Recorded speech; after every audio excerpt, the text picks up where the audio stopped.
Hello, everyone. Just a couple more minutes here, letting everybody slide in. I think Hummus is maybe running a couple minutes late. Should be here shortly, and we can get this show on the road. I hope everyone's settling in nice, grabbing a beverage, grabbing a snack, maybe some popcorn, hot dogs, peanuts. Hopefully, got some ballpark grub, and I'll bring us in for real here shortly.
Hello, everybody, and welcome. We got your Season 30 semifinals coming up in just a moment.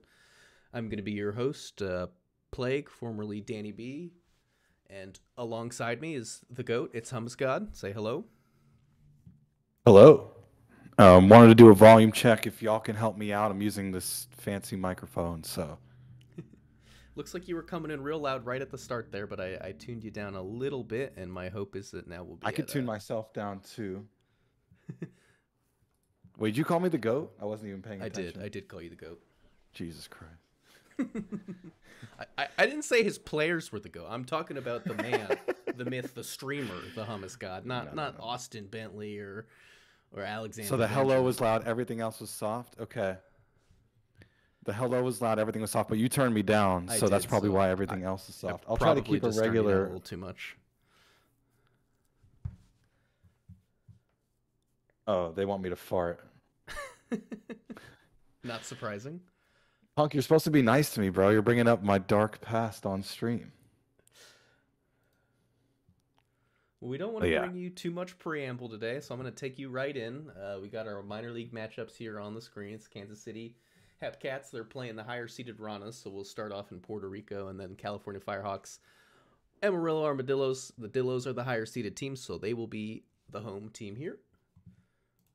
Stat Team did provide us some notes. Do you want to do the Hepcats Ranas notes, and then I'll do the Firehawks Dillos? Yeah. Let's do it. Hepcats Ranas.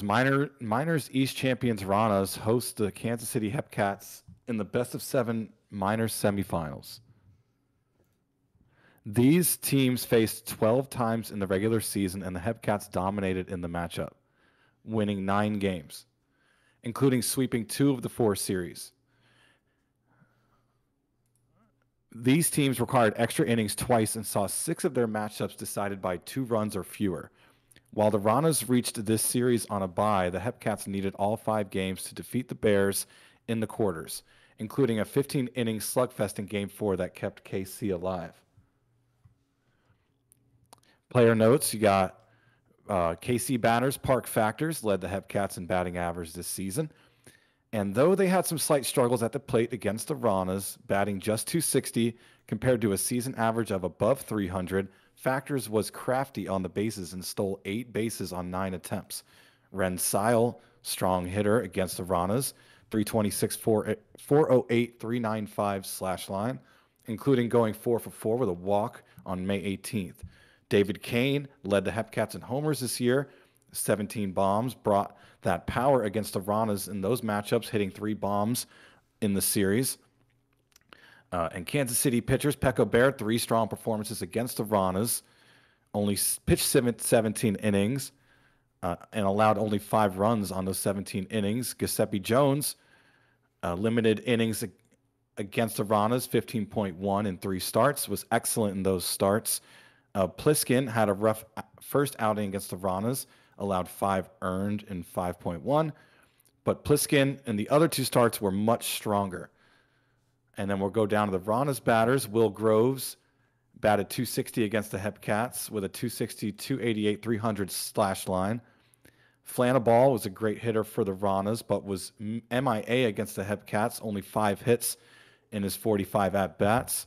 McLaughlin played in 8 games against the Hepcats and made the most of his appearances, 12 for 29 with a .414 batting average.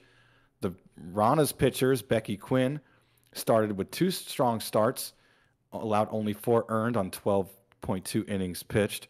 Harmichael took only 6 losses in the entire season, and 2 of them were against the Hepcats. And the MA Riders 3 starts allowed. We're doing them now because we're going to forget, and we're going to get too caught up in the other stuff, Juosu. So we're going to do a lot of playing once we get through this. That's kind of our plan. Right. MA Riders 3 starts against the Hepcats were all futile, 10.1 innings and 3 outings, and allowed 11 earned. So done with that matchup. Should be a good one. And I think without further ado, we'll go ahead quick sim this one, then I'll try and fly through our stats here for the Dillos and Firehawks. So, drum roll. Here we go. Game 1. Take it away, Hummus. Oh, I'm not. I'm looking at the Twitch stream and not your shared screen, of course. Let me pop that out. Alrighty. Sorry, y'all. You should take game one. I'll take the next one. Okay, all right. So Kansas City and the Ranas. The Ranas rode a big 8th inning, scoring 4 runs in the 8th inning. Looks like a 3-run home run, and a costly error drove in that last run. They win this one 7-6. A tight game, what we expected to see here. For your batters, it's a 3-for-4 day for Park Factors with 2 runs. For Puerto Rico, we definitely got to highlight Cacao, who went 2-for-4, 2 runs, 3 RBIs. Down to your pitching, starters both completed the 5 required. Pico Bear doing 5.2, gave up 3. And then he got the loss in the blown save and relief. Quinn started for Puerto Rico, 5.2, gave up 6. Atkin getting the win in relief, 3.1 innings for relief pitcher. It's a lot of work, but he did it well. And Ryan Cacao is your player of the game. So there's matchup number 1. Now we're going to take you to California. Well, I guess we're going to take you to Amarillo, where we will see California. Here are your notes. It is a postseason matchup between West Division rivals. The second and third best records in the minor leagues will clash in the championship series for a best-of-7 series. Dill is going to hold a slight advantage over the Firehawks in terms of batting, but California has an overall well-balanced pitching staff. May the best team win. Some team notes for you. Head-to-head matchup 7-5 in California's favor. One-run games, California was 20 wins, 11 losses. The Dillos, 19 wins, 12 losses, so California in favor. But that's both teams doing really well in one-run games. Some player notes for you. California's batters, Kevin Larson, the first baseman, won round 1 MVP with an OPS of 191 and a WRC plus of 198, a .435 batting average, and on-base percentage. James Lutz, the left fielder, has an OPS plus, WRC plus. Both of those are over 195, 1.101 OPS, 6 for 6 in stolen base attempts in this postseason. For pitchers, it's Miss Dirk, the right-handed starter, 2.02 ERA over 2 postseason starts. It's a 2.17 ERA plus and a .97 whip. Aaron Beckett, the closer, he's a lefty, southpaw, 2.44 ERA plus, 1 save, 5 innings pitched, .81 FIP this postseason. For your Dillos, batters is going to be Michael Williams, the center fielder, 138 OPS plus, 143 WRC plus this season. Of course, that's in the regular season. They have not played a postseason game yet, earning the bye. .410 OBP, 5 WAR on the season. Meanwhile, Ezra Oatmeal, their shortstop, also very hot, 132 OPS plus, 133 WRC plus. This season, 4.9 WAR, 38 for 41 in stolen bases. And last but not least, we have your pitchers. It's Gambit Panda, the right-handed starter, 110 OPS plus, a 4.71 FIP this season, and a 5.24 career postseason ERA. Going to look to lower that a little bit in this one. And then Mike Kudowitz is going to be their left-handed starter, 3.59 FIP, 104 OPS plus, and a 4.53 career postseason FIP. There you have it. Game 1 for the Firehawks and the Dillos. Hummus, I'll let you take the box score here if you want it, or do you want me to just do the Yeah, my screen is set up. Perfect, you got it. As opposed to earlier, the Firehawks win 9-1. They steal game 1 and they win in a big way, winning by 8 runs. Let's see who the big performers were. 4 hits for Nelson with a ribby. Wow, what a day. 2 ribbies for McGuire, 2 for Stern, Marco, and Jackson Jr. Mrs. Dirk got the win. Mike Kudowitz got destroyed. DG, 7 earned and 5.1. And Mrs. Dirk is your player of the game. So already a big win for the Firehawks, the one they needed. Now they get home field the rest of the series. That's right. Funny how math works, huh? Last game of the conference here. Yeah, and Mike Kudowitz was not able to lower that ERA like we talked about. I'm going to go ahead and do a file save here. Day 1 is in the books, folks. I think Hummus or maybe LBG can update that exclamation mark series in the chat. It's going to have your recap. It was, just to recap, Ranas and Firehawks. Ranas and Firehawks, that's right. So we'll finish today. Another slate of minors, no majors. So we have day 2 here. I'm going to go ahead while you do that. I'm going to check out. We don't have anything in the text channel. Kansas City and Ranas have had a long time, so we can go ahead and quick sim them. Firehawks and Dillos, you're going to have about a minute and a half left to let me know if you need anything done. Yep. Trying to get through this, folks. So here Remember, we in go. between matchups, you're supposed to put it in the server. Just want to confirm that they're in there. I think they are. I'm not in that server right now. I need to get in there. That's a good point. We should double check because I guess the Ranas and the Dillos are playing their first set of games here. Here's your DG's in there. DG's in. Just checked in. Ranas, LBG has been in. Yeah. Firehawks. So we're fine. Cool. All right. So I'm going to go ahead and quick sim this Hepcats Ranas game. I'll take the Hepcats Ranas box scores. I guess you can do Firehawks Dillos. Let's do it. And away we go. There it is. The Ranas taking a 2-0 series lead. It was a close one in game 1. Not so in game 2. 7-0. Hepcats able to string hits together but not bring anyone home. For your Hepcats, a couple of multi-hit games. It's Kane and Gage, the 4-letter last names, getting a pair of hits each. For your Ranas, though, wow, hard to not find a multi-hit game, but maybe we'll highlight Jose 43 Sr. at the top of the order, 3 for 4, a run, an RBI, and a walk. Meanwhile, your pitching, Giuseppe Jones is going to pick up that loss. 4.2, gave up 5, only 4 of those earned. Nothing doing in the bullpen. For Puerto Rico, it's Harmichael redacted with the win, 5.2. He was clean. And Winstein earning the save because he pitched more than 3 innings in relief. That's a good way to get a save. Nice and stressless. Harmichael redacted is your player of the game. We have no Ranas changes. DG said hi, so it's ready when you are, Hummus.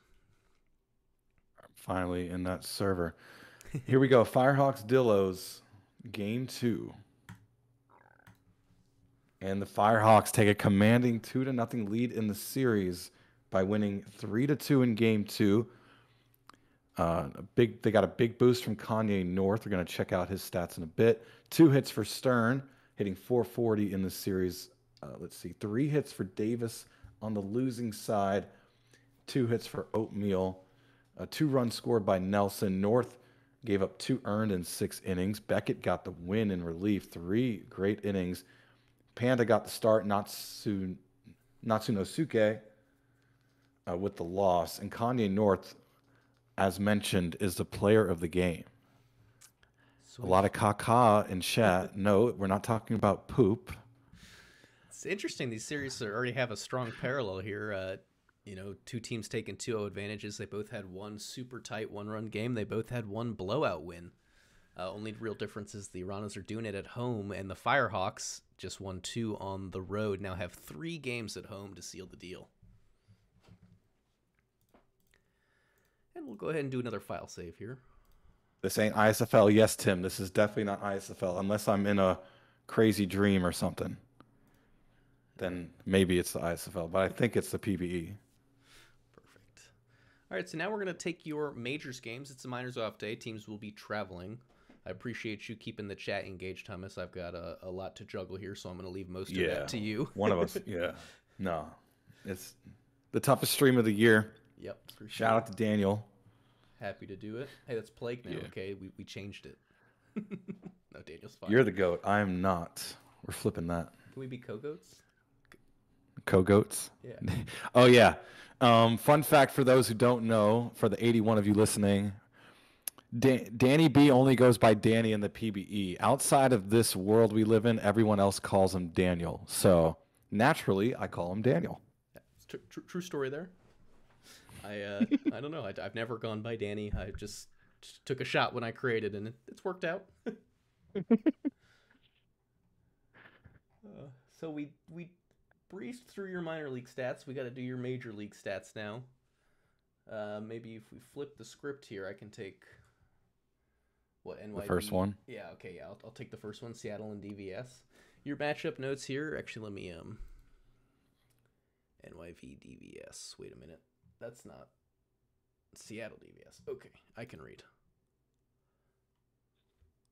We're going to hit this manage game button just so you can kind of look at some of the head-to-heads while I go through these matchup notes. These Champions West Division teams are going to meet in the League Conference Series after playing 12 games against each other in the regular season. Only 4 wins separating them.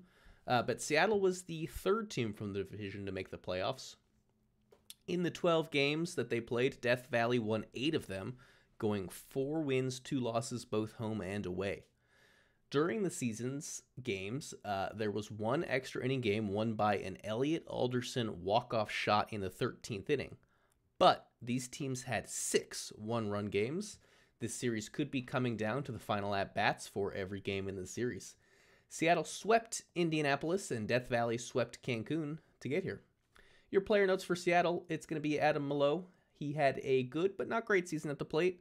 However, against Death Valley, he hit 5 of his 21 home runs and 11 of his 68 RBIs, wish he could have gotten one more, for a .956 OPS in the 12 games.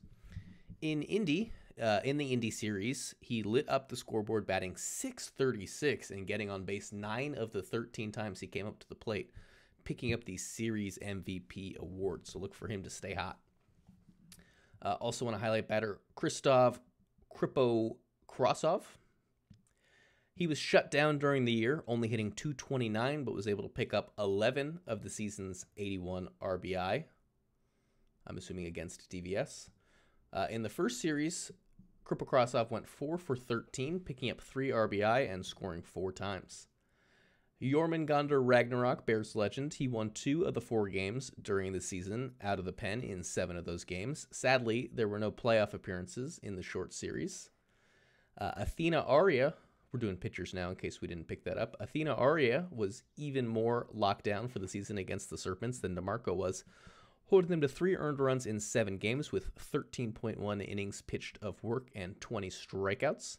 Again, sadly, she did not make it into the first round series. And your final stat for Seattle, Jackson DeMarco was the usual force in the first playoff series, picking up a save in 2 games of work and striking out 8 in 5.1 innings, only giving up 1 solo home run.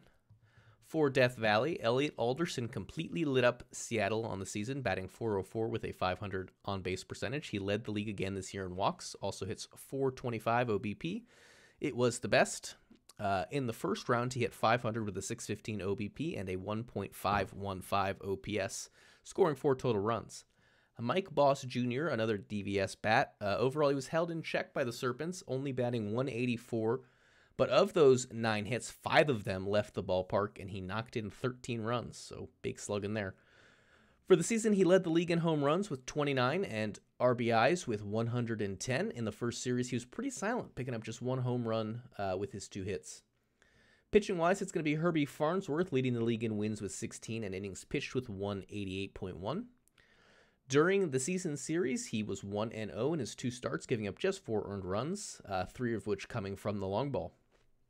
In his postseason start, he was rocked, but picked up the win, lasting 6.2 innings. He did give up 8 hits, walking 2, and 6 earned runs came in. Death Valley's 10th spot in the 6th inning of that game bailed him out. And finally, Troy Pressing, he picked up 2 of 4 losses during the season series, pitching a 4.22 ERA, but he was able to strike out 18 in just over 10 innings of work. In the last series, he closed out 2 of the games, getting saves without giving up a run in 5.1 innings. And I think you want to do this box score for us, Hummus? Yes, sir. Give you a little break. Appreciate that. Here it is.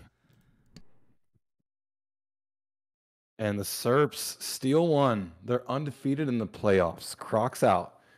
They wallop the Scorpions. Whoa. 3 RBI for Abbott. Chat going off right now. 4 RBI for Crocs out. What the hell, tacos? Jeez. Can you stop making GOAT PBE players, please? 2 hits, 3 runs scored, 4 RBI. Probably your player of the game. We're going to go check out the pitching, though. Ratatouille takes the loss, Sullivan with the win, and Rock Out with your Crocs out is your player of the game. So, Seattle, the Serpents, in chat, they are undefeated in the playoffs.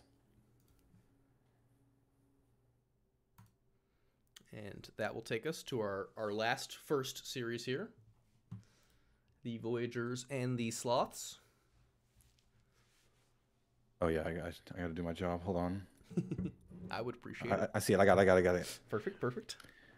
Sloths had a slight advantage over the Voyagers this season, a 6-4 record. The bulk of their wins came at home. They won 4 of 5, comparing to only 2 of 5 on the road. Curiously, the Sloths outscored the Voyagers at home and on the road, though, total. So that's interesting. But were unable to convert those advantages into wins in New York. If the regular season is any indicator, you can expect the Sloths to have the advantage in low-scoring home games. Suadat is a hitter to watch, 3.53, 4.10, 5.88 slash line against the Voyagers. Porkchop had a 4.15 OBP, so watch out for him. Davies had a 2-0 record with a 2.65 ERA against the Voy Boys. Career, 2 great starts with a 1-0, 1.29 ERA in those 2. Esteban Rodriguez Jr., 6 appearances, 1-0 with 2 saves. Then we go on the New York Voyager side. Encarnacion had a 600 slugging with 3 bombs, 6 extra base hits, and 10 ribbies. Jackie Daytona, 622 slugging against the Sloths. Abadir from the Voyagers had a 2-1 record, 1.93 ERA against the Sloths. And Samson Price, in 6 appearances, had a 1-1 record with 1 save. So those are your players to watch in this series, and those are your stats. And without further ado, I'll take you in. We're quick playing. It's Toasties. It's Glenn Davies, Voyagers Sloths. Here we go. And it's going to be the Sloths picking up a win at home. It was a walk-off. It looks like Acuna Matata hits a walk-off 2-run double against O'Sullivan to notch the first win here for the Sloths. Batting-wise, wow, New York had a lot of heavy hitters here. 3-hit days coming from Swerve and Encarnacion. For San Antonio, it's got to be Jimenez we highlight. 2 for 4, 2 runs, 2 RBIs, and a walk. Pitching-wise, Toasties, 5 innings, gave up 4. But the loss went in relief to O'Sullivan, a loss and a blown save. For San Antonio, Davies got the start, 6 innings, 3 earned. Windsor relieved him and blew the save. And then Todoroki threw 1.1 clean inning and picks up the win. Chris Jimenez going to be your player of the game here. And we'll hit you with another file save. That's not where the file You told me save to get out, but I can't go anywhere. I have a job to do, bro. Hey, don't go nowhere. Don't leave me here alone with this monster of a potential 16-game stream. Yep. Voy Boy's got a tag, by the way. Awesome. Oh, the first stamina check of the night. Let's go. We will go ahead and advance the day here first. Being extra careful. I believe we're going to have a full slate on this sim day.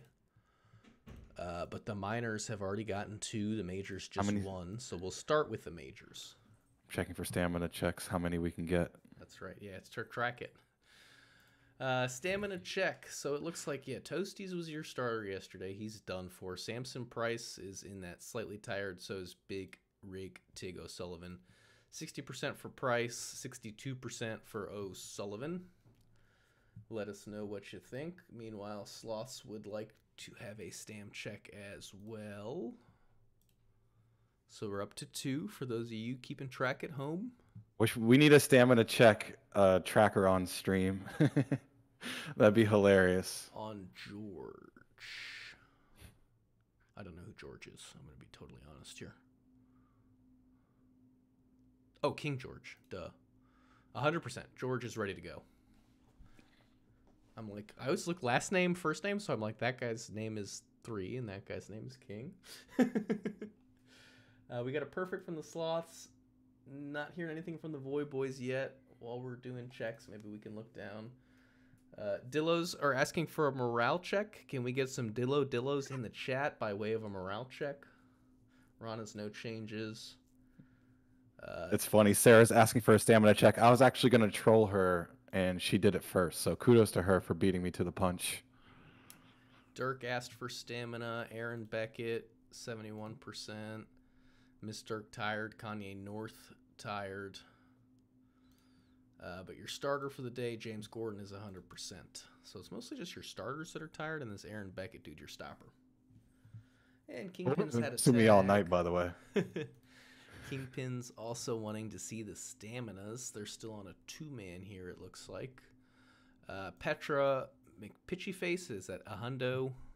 Perda. Perda, excuse me. I always do that. Perta. You're good. And actually, it looks like everyone else, somehow the Kingpins are raring for action. Nobody's even a little bit tired.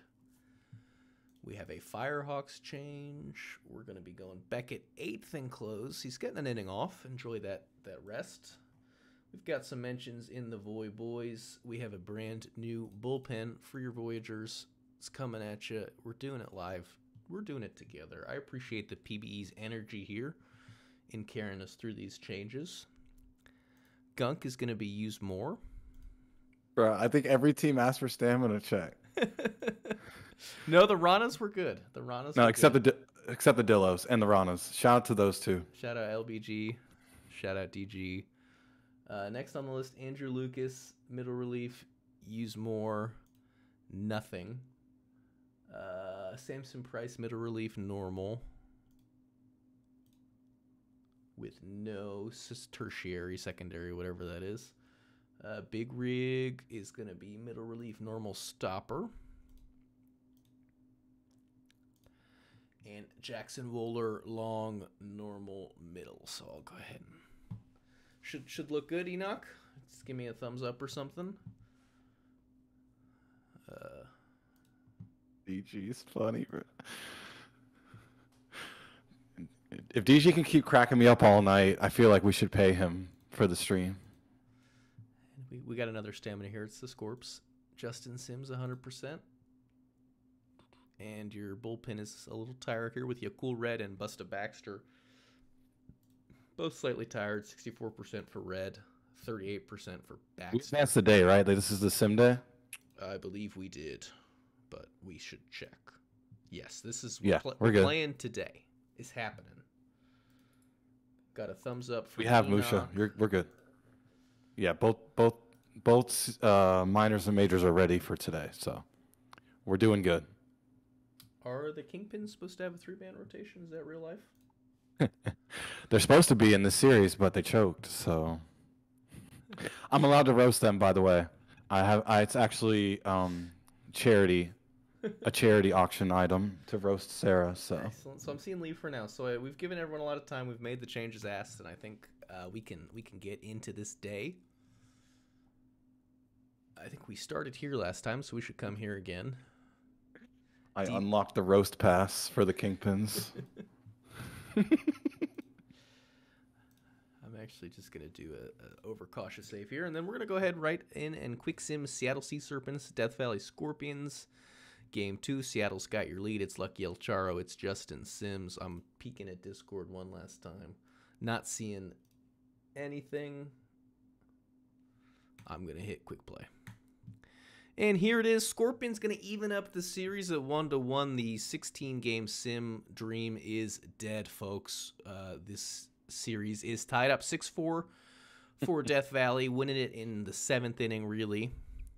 Lots of Lucky El Charo here in the negative column. For Seattle, your stand-up batter, it's got to be O'Sullivan, 2 for 4, run, 3 RBIs. For Death Valley, wow, look at Elliot Alderson, 4 for 4, 2 runs, 2 RBIs, and a walk in the playoffs, a 6.11 average. He's already hit 3 bombs in the postseason. He is having himself a series. On to your pitching, Lucky El Charo gets lost, 4.2, gives up 4. Bullpen not able to keep things close enough for Death Valley. Justin Sims gets the win, 6 innings, 3 earned. Troy Pressing, the save, 3 innings, 1 earned. And Elliot Alderson, the big man, doing it all as your player of the game. Which brings us to you, Hummus, for the Voyagers and Sloths. And the Voyagers tied up like the Scorpions did. We shall see. No. And they do not. Sloths extend the series lead to 2-0. Looks like it happened in the bottom of the 5th. They scored 3 runs and never looked back. 10 hits total for the Sloths. 3 from Matata, 2 from Knight, 2 from Sneck, a 2 RBI from Matata as well. A great day for Beecham at the bottom of the Voyagers order with 2 RBI, 2 hits as well. George with a beautiful start gets the win, first win of the postseason.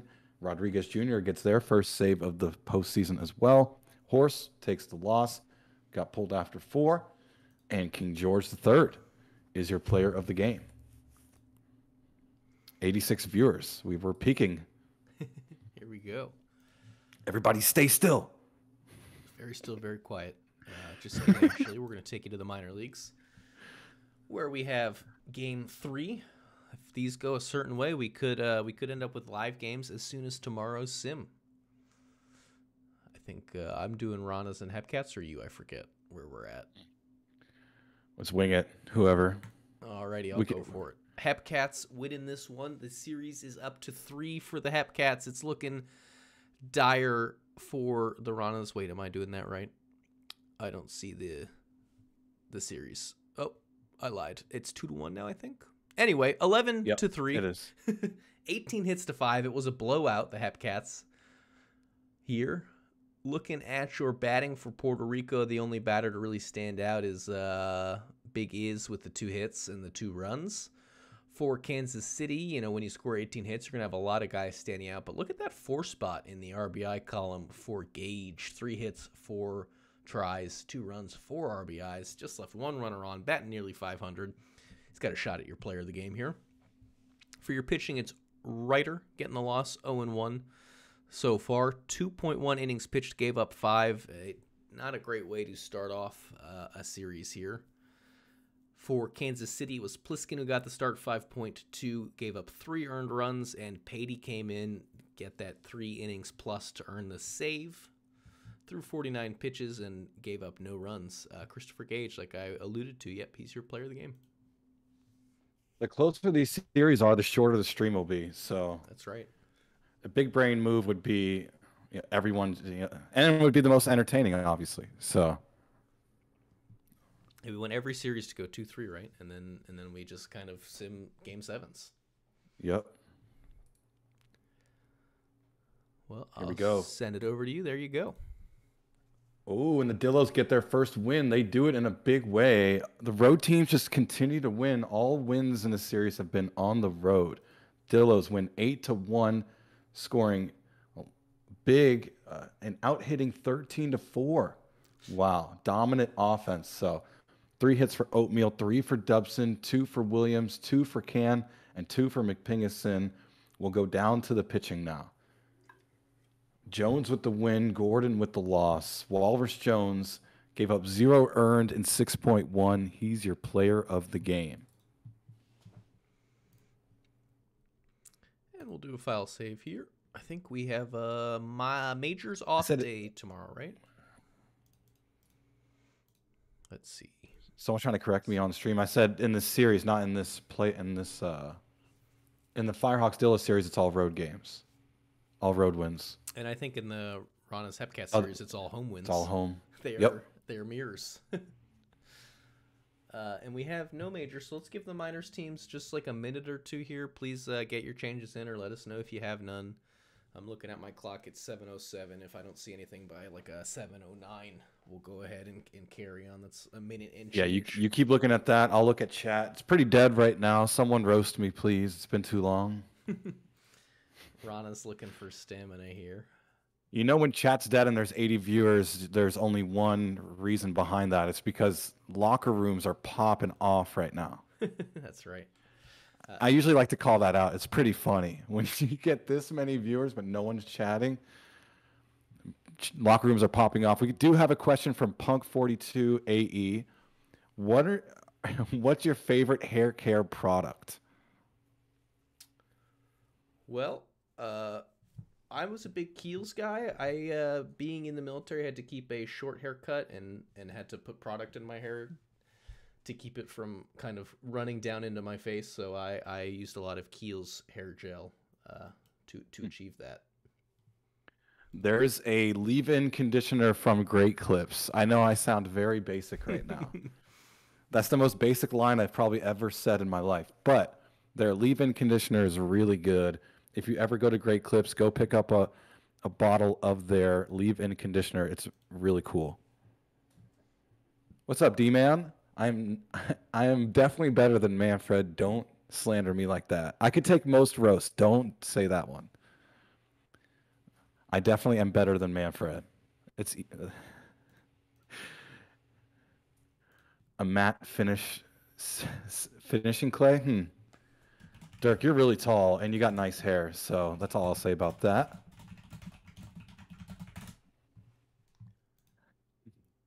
Yeah, all right. Ranas are good. Always wear high and tight in the military. Yeah, for sure. High and tight. Just cut it down. I do a You know the medium skin vibes. fade. Got maybe an inch or two on top.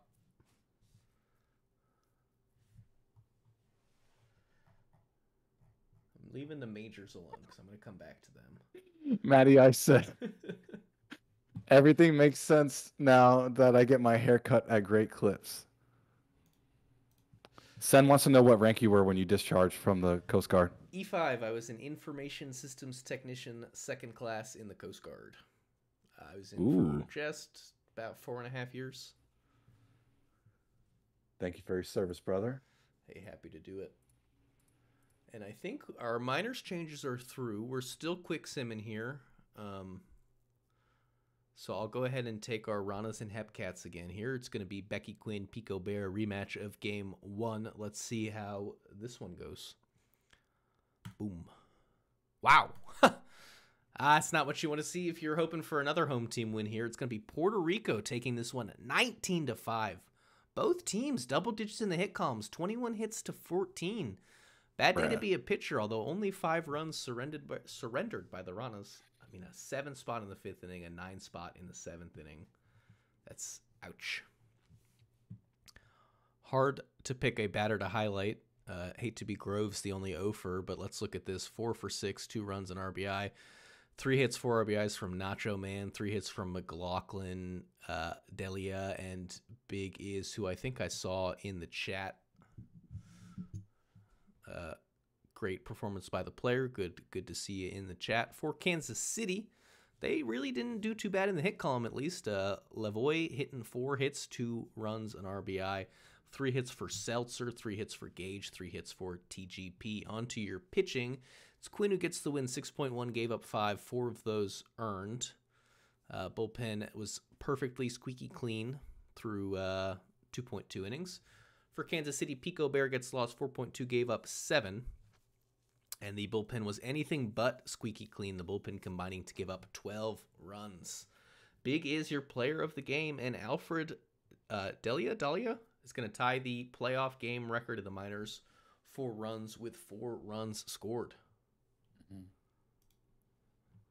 And we will have a live game tomorrow. It's going to be Puerto Rico and Kansas City. And now it's over to you, Hummus. Here we go. Cali up 2-1. See where we're at now. Cali's up 3-1. And we'll also get a live game with them. So BNN off is the move. But Firehawks 15-1.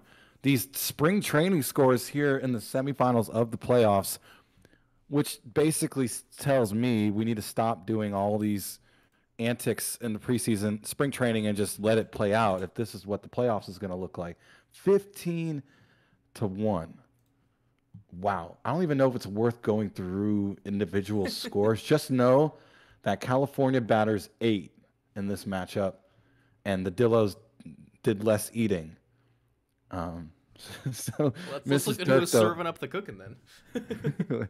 Yeah, I don't know what's up with DG's player. Amazing in the regular season, dominated my Swifties all season. Went 0-2, is 0-2 now in the playoffs. Mrs. Dirk now 3-1, and Styles Stern of the Firehawks. A lot of caca in chat, not the poop kind, but Styles Stern is your player of the game. There you have it. Double check, making sure no majors. We'll do a file save. I think we'll have another full slate again tomorrow, so maybe we'll take care of our majors quick sims before we head into these live games. Let's finish the day. We do have our minors. We do have our majors. These series are 2-0 and tied, so we can go ahead and do these quick sims. They did have changes before I get too crazy here. Please remember to set New York's lineups. So let's go New York's. Let's go lineups. They have these custom lineups.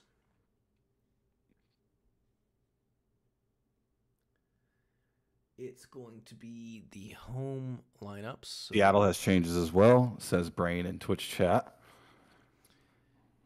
We want right-handed pitch home we want left-handed pitch home. That should be looking good. Didn't look like it changed anything there, but I double-checked it. Let me know if that looks right. We also wanted pitching stamina for your Voyagers.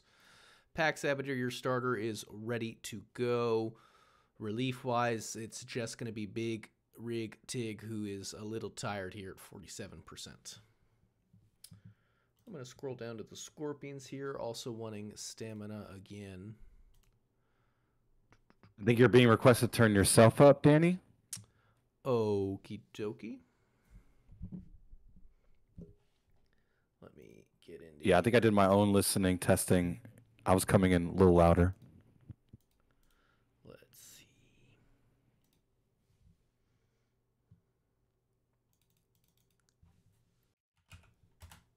Let me know if that's better, if I need to go up a little higher. Where was I, though? Show pressing, please. Troy pressing. He is 40% tired. Herbie Farnsworth. You're still coming in pretty quiet, but that's just me. I will sound different coming in over Discord than I will over stream. Yeah, I tested on stream. Okay. I was like, yeah, because I was listening to both. Don't be afraid to jack yourself up on OBS. There's the advanced audio properties. Yep, that's what I'm doing right now. I just did it again. Doesn't look like it's really making my green bar go up a ton higher.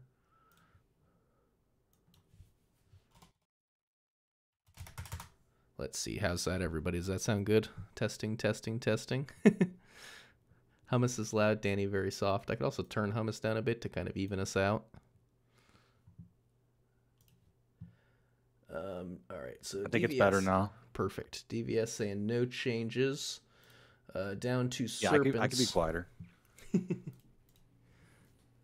85 viewers. We're lit. We are.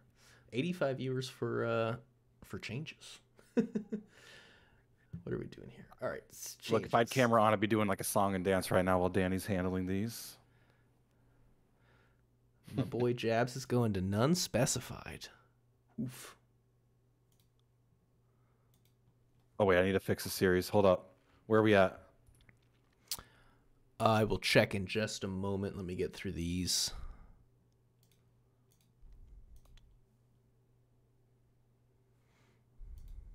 Oh, Dirk's got me. Thank you, Dirk. Jackson DeMarco also going to grab some bench.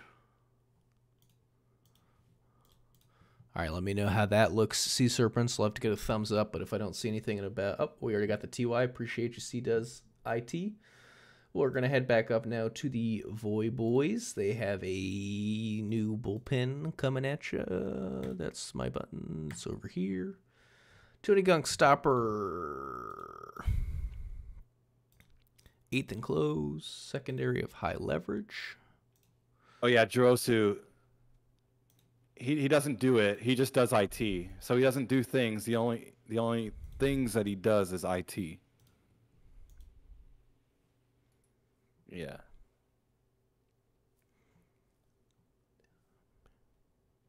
Yeah, C in fact does do IT though. IRL. Same. Enoch, go ahead and give me that thumbs up that I love to see. If you like what you see, if you don't, call me stupid and tell me what to fix. I got the thumbs up. We got the big brain on today. Stamina on the guy starting the game for your Sloths. Billy Greer is starting. He's 100%, which I'm going to assume means you're good to go, but I'll give you a couple seconds here just in case you're not. We got some minors mentions, but we're going to hold off on those for now. Not seeing anything else in the majors, not seeing any alibis here. We're going to get into it. So your series, DVS and the Sea Serpents, tied at 1. Seattle playing their first home game of the series here. Herbie Farnsworth taking on Straight Gas Homie. Here it is. And Seattle's going to take the 2-1 series lead. Take lead in CFO conference finals. I was like, in center field. Is that where we're keeping track of these things? 8-4, 8 runs to 4 here. 11 hits to 5. Neither team committing an error. Good to see. Elliot Alderson continues to just be out of his mind insane, batting .636 now. He's got another home run in this one, maybe? Yes, he does. He's going 3 for 4, 3 RBIs, and a run for Seattle. It's going to be the hot bat of Milo. He's hitting .500. Not bad himself. 3 for 4, 1 run, and an RBI.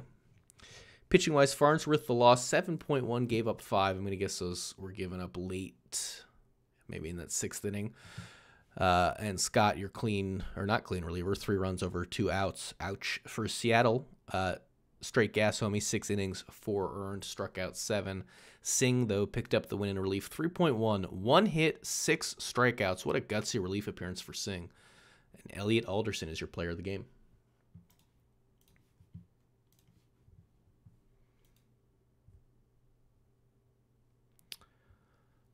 And the now, Voyagers get their first win in this series.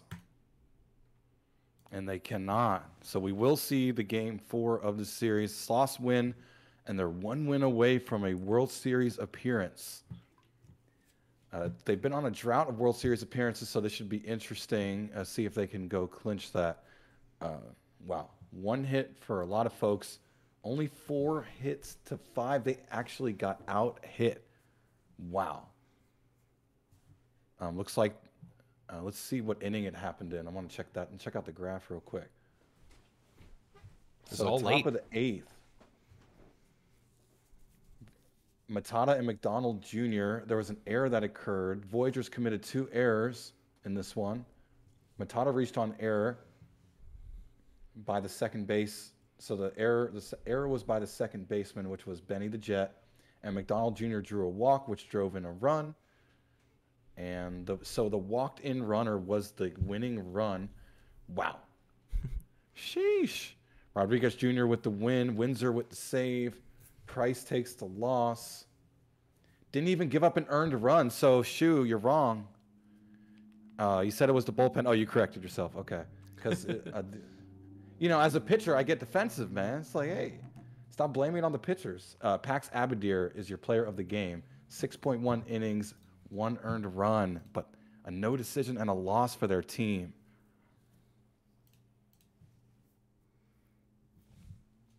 Well, there you have it. Going to be an exciting majors game tomorrow. Dirk said that pitchers don't claim me. Pretty accurate. Well, we need a prediction, don't we? We need to do check changes. I'll do the prediction. Perfect. Wait, what game are we watching? We're going to start with Rana's Hepcats. All right, let's do it. I'd like to do a pick'em, but I guess that's a cop-out. Oh, predictions live. Never mind. All right, LBG. Harmichael redacted. He's at 100. He's good to Runs go. 10.5. It's a good one. You wanted Spruce Butter. Spruce Butter, 67%, slightly tired. I didn't see any other changes.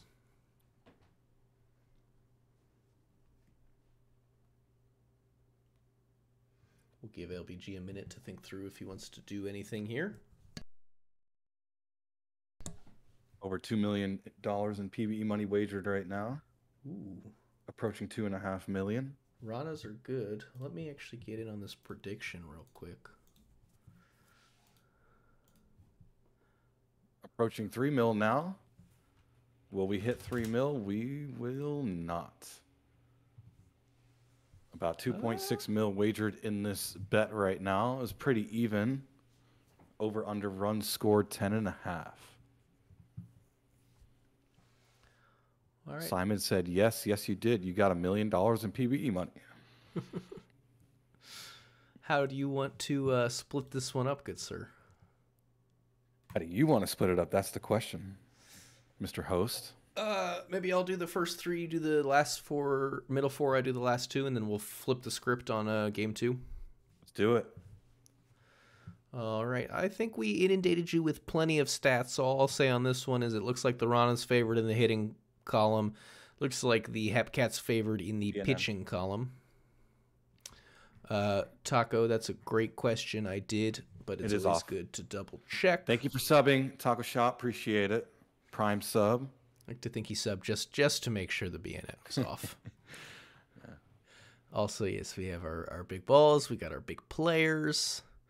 We're in Wilkie Stadium. And I think we are all set. She says turn it back on. All right, we're getting into this. We're ignoring Shu. Everyone wish Shu a happy birthday in the chat, but tell him his birthday wish will not come true. I'm going to check Discord one last time. Firehawks pinged me. He says he'll wait. Perfect. We're going. We're in. It's happening. Here we are. It's going to be Jose 43 Sr. leading us off here. It is a 2-0 count, and he's going to strike out. This always happens. Let me open my volume mixer here because the game sounds are kind of blowing me out here. Excuse me, as we have a ground out from Groves, and Dahlia, a long at-bat, ends in a strikeout, an 8-pitch at-bat, pitching him down in the center of the zone there. Here comes Cole Seltzer, second baseman, lefty for the Hepcats, and he's going to lead things off with the first hit of the ball game. It's going to be an extra base hit going in for 2. He's headed to third, but turns back.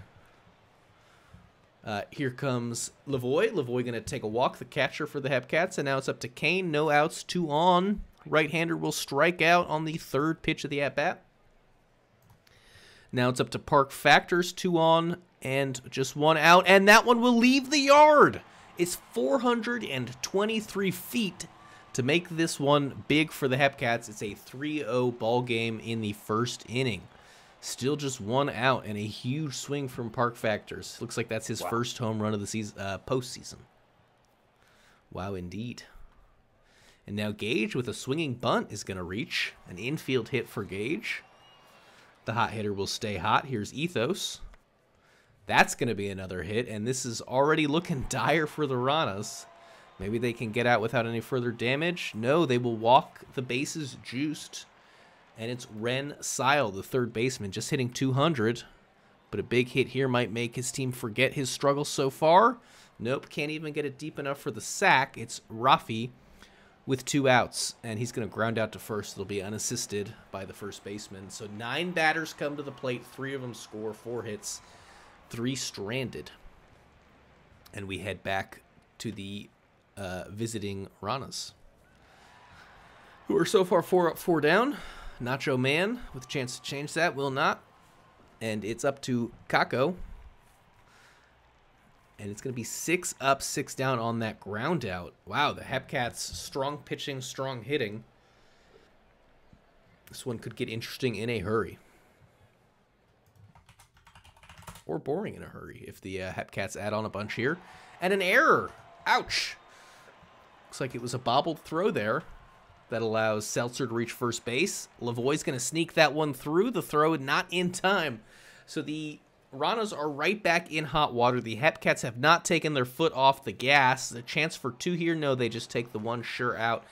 And it will be an RBI on the 3-0 count from Kane. Here's Park Factors with a runner in scoring position. He's going to strike out looking on the 2-2 knuckle curve at 72 miles an hour. Here's the hot-hitting Gage, and that's a liner right to the left fielder. So they add 1. Looked like they were going to add a whole lot more, but don't quite manage it. As we head to the 7, 8, 9 hitters for Puerto Rico. First base runner on here comes by the way of a full count free pass. Here's Sung. That's going to be their first hit. So they have their first base runner. They have their first hit. They don't have their first out in this inning yet. It's Flanaball, the hot-hitting shortstop at the bottom of the order. Going to ground into a fielder's choice. They get the out at second. And now 43 Senior. Not a double play there. Again, they're going to get the out at second, but that brings in Puerto Rico's first run of the ball game. Groves now with 2 outs and a runner on first. First will have the stolen base to contend with, and they got him. I didn't get to see the catcher's caught stealing stats, but he gunned him down there. Made it look like he's got some experience behind the dish, keeping those runners from getting over, I should say. As now it's Michael Ethos for the Hepcats, the designated hitter. He's going to hit this one a mile into right field. TGP now, the right fielder, goes back up the middle. Shortstop ranges back for it, and it's Ren Sile, the third baseman, the left-hander. Going to send a cutter on the ground to short for the ground out, and I'm going to send you to my partner, In the booth, it's Thomas God. Thank you, sir. Giuseppe Jones, or Giuseppe Jones, I should say, gives up an infield single to William Groves. So we got D'Elia now. Lifts one into left, caught for out number 1.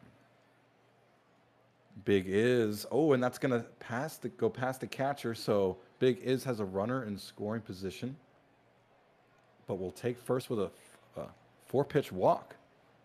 So Nacho Man. A 4-6, but not the 3. So runners on the corners for Cacao. And they get the out at second. Over under was 10.5 total. So we're at 5. We're about halfway. We're at halfway, I should say. So Ranas don't score at all. They're still down 3. The Hepcats trying to fight back in this series. That's some good contact from Rafi, who's now 0 for 2 after that fly out. Seltzer with a grounder and a ground out. Lavoie hitting .381 in the playoffs will pop out for the final out of the bottom of the 4th. Ranas took care of business. Can they do it on offense? That's going to be a hard hit ball at the right field wall for McLaughlin. Opposite field, and he has a standing double. Sung Jr. grounder to second and a ground out. So Flannaball, who's on fire, brings home the runner. It's 4-2. Remember, if the Ranas win, they're in. 43 senior with a strikeout. His amazing average drops a little bit after that. Now Groves. Groves with a fly ball and a fly out, but the Ranas get one back. They're only down 2 now. Hepcats look to try to get a bigger lead, trying to get back in this series. They're down 3-1. There's a fly ball. There's a fly out from Kane. Park Factors. You remember he had the big homer. Now he's got a big base hit at the left field corner. A standing double for Eldorian, Mr. Park Factors. Gage with a grounder. Oh, and an errant throw from the first baseman to the pitcher. And the Hepcats were able to score. Eldorian was able to come home. It's 5-2. A costly error, and may come back to haunt, looking like it's probably going to come back to haunt them. They're still losing, and a couple ground outs end the inning for the Hepcats. But that was a wild sequence to lead to that run. It's 5-2. Ranas. D'Elia with a nice base hit on the left side. So Big Iz with a runner on takes care of business. It's 1 for 2 on the game for Big Iz. Nacho Man. And Jones gets him swinging. Nice at-bat for Jones, but gives up a walk to Cacao. So can Jones get out of this jam? There's a fly ball in center. Wait, what? He dropped it. He dropped it. The runners were halfway down the baselines. The player in center dropped it. Park Factors did it with his bat, but isn't doing it with his glove. That was the ultimate fumble bumble, folks. And it's 5-5 after that RBI ground out from Sung Jr. We had the Hepcats 3-run lead disintegrated with that error and that ground out RBI. Wow. And you blink once and it's a tie game, folks. It's 5-5. If the over-under was 10.5, you can officially, there it goes. You can pay the overs because this game will not end in a tie, folks. Yep. In baseball, we do not have ties. There is a ground out for Sile. Rafi. Man, what a sequence. There's a fly ball and a fly out. Seltzer. Obviously, the Ranas have all the momentum. There's a strikeout. So we're going to go to the 7th, my last inning, covering this game. You got your top 3 hitters coming up for Puerto Rico. And there's a base hit up the middle on a full count. 43 senior gets it done. So Groves with a runner on. Groves, and that's deep. And do you believe it? The Ranas were all the way back and now have a 2-run lead. Do you believe it? The Ranas, 1 game away from the World Series, showing all the heart in the world to achieve this comeback and now take the lead. This is insane. What a home run from Groves. D'Elia with a base hit. Hepcats' hearts are being crushed right now live on stream 85 viewers. Big is, and they forced a double play. Nice defense from the Hepcats. A little good recovery. Nacho Man with a fly out. So the Ranas score 5 straight runs, and they lead 7-5. Can the Hepcats respond? They're down bad right now. Pitching change here. That's Rodriguez, gives up a base hit off rip. So Lavoie represents, Kane represents the tying run. And Kane will fly out. So Factors, remember, had that big error earlier, but also some big at-bats. Another one. 3 for 4 on the game with 3 RBI. Gage. Grounder to third, 5-4, 3 double play. Great defense from the Ranas. And they keep their 2-run lead intact. We'll go to the top of the 8th. Wow, this game's amazing. It truly is. You don't see too many double plays in the minors, I feel like, but we've seen a few just in this game. Cacao going to fly out there on the infield. Here's McLaughlin flying out to right. The Ranas, I'm sure, would love to add to their lead. A 2-run lead is not exactly comfortable, but I'm sure they prefer their position to the Hepcats. It's going to be a strikeout on a 99-mile-an-hour fastball that sends Sung Jr. down. Evil Dictator, a couple of, I guess, a shutdown inning there. Now it's Ethos for the Hepcats. Wow, a good hit, bad result. TGP on the ground to short, and it's 2 quick outs from Rodriguez. Here comes Rensile, trying to keep the inning alive. Swings at one that looks like it was about to hit him. And the Hepcats are going to have 3 outs to tie or win this game. But first, Flanabelle, 43 senior, and Groves with an opportunity to add on. It's going to be a 5-pitch walk for Flanabelle. Here comes 43 senior. Strikeout, so walk, strikeout. Here comes Groves, the right-handed first baseman, going to wait on the stolen base. And he's caught. So Rana's caught trying to add to their lead here, maybe a little too aggressive. And a strikeout from Groves. They went from having 1 on and 1 out to 2 being out in 1 at-bat. Here we go. Season on the line for the Hepcats right here, bottom of the 9th. And it's in the hands of Rafi, Seltzer, and Lavoie. Not the way you want to start it out on 3 pitches. A cutter at the bottom of the zone sends Rafi packing. Here's Cole Seltzer, the second baseman, the lefty. That's going to find some outfield grass for a single. Ooh. The tying run in the box now in the form of catcher Lavoie, the left-hander. He swings and will have a stolen base. Safe, so it's not a strike him out, throw him out. It's up to Kane now. And it's a strikeout. A strikeout on the line at the edge of the zone there. Wins the series for Puerto Rico 7-5.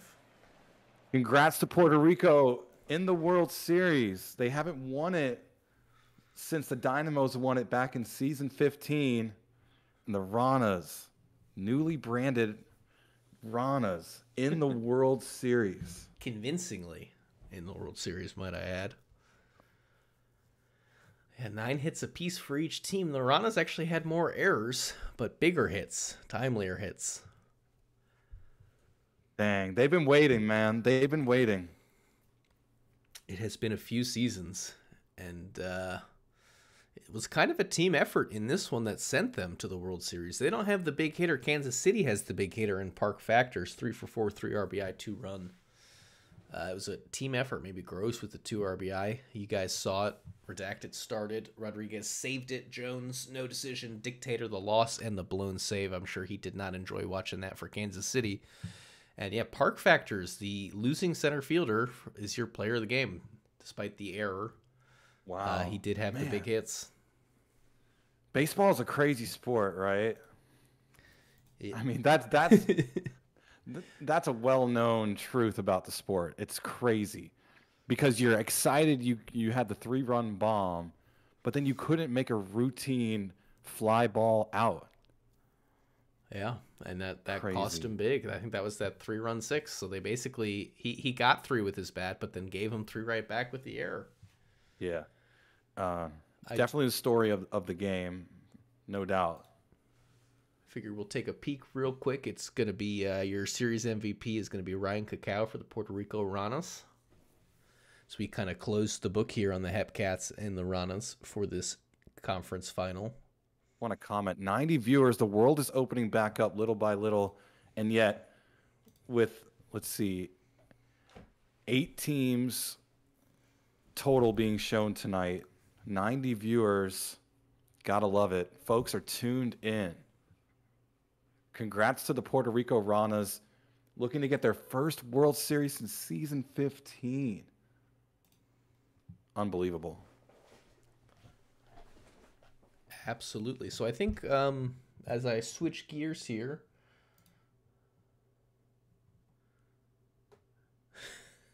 LBG asking for a stamina change before Game 6. Good one, good one. For himself, right? He's asking for himself. He's probably completely depleted of any stamina. I'm not seeing anything from the Firehawks. They said they might have something, but I'm seeing nothing now. Dirk is typing, though. We'll let him type. DG has done nothing but meme all game. So I wish DG the best. Quick stamp check, probably good to go for the Firehawks. We appreciate the meme. It's good to keep things lighthearted while I stress over, ruining somebody's season with a mistake. Quick stamp check, like we said. Kanye North is your starter. He is ready to go, but as you can see here, you've got a lot of exhausted faces around here, mostly your previous starters, but also John Camden Jr. at 64%, and Shaggy Tipton, who's at 30% and likely done.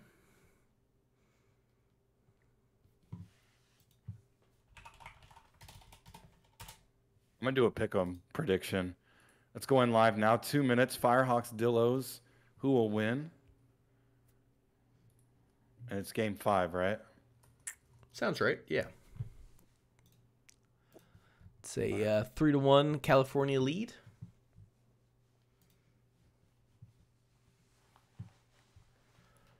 Do have a change here from Dirk. We're going to change up Shaggy a little bit, but I got to do something way more important. Just Predictions live, by get the way. in on this prediction. Who will win? I'm going with DG and DG's memes. Don't let your memes be dreams, folks.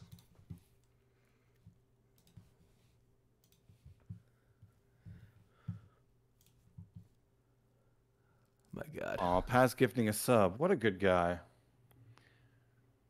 I take back anything bad I've ever said about that guy. Shaggy is already avoid high leverage. And Camden to normal. Okay, so Camden's normal. Shaggy's right where he was. I see a thumbs I said up. keep talking shit. Okay, cool. Thank you.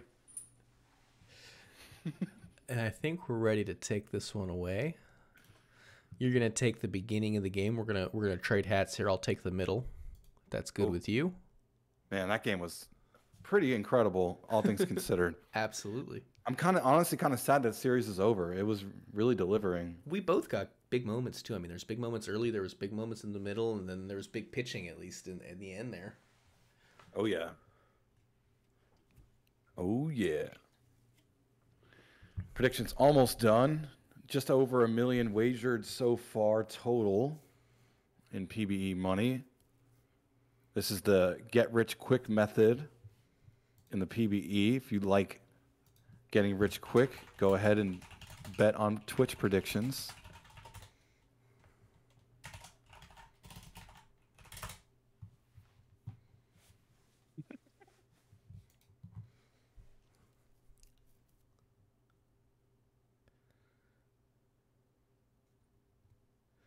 Looks like we wind it down here. So if you're ready, I'll let you start it off.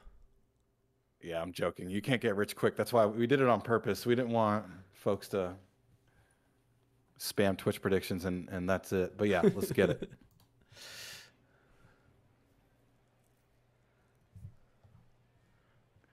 Tristan's here. What's up, Tristan? It was fun being his teammate once upon a time.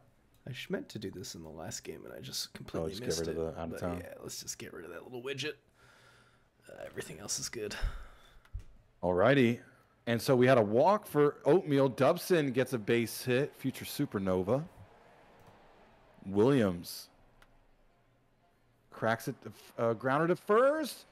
Tried the double play, but wasn't successful. And the Dillos are on the board. Williams brings home the RBI. Davis takes first with the walk. Kanye North in a bit of trouble here. Rage.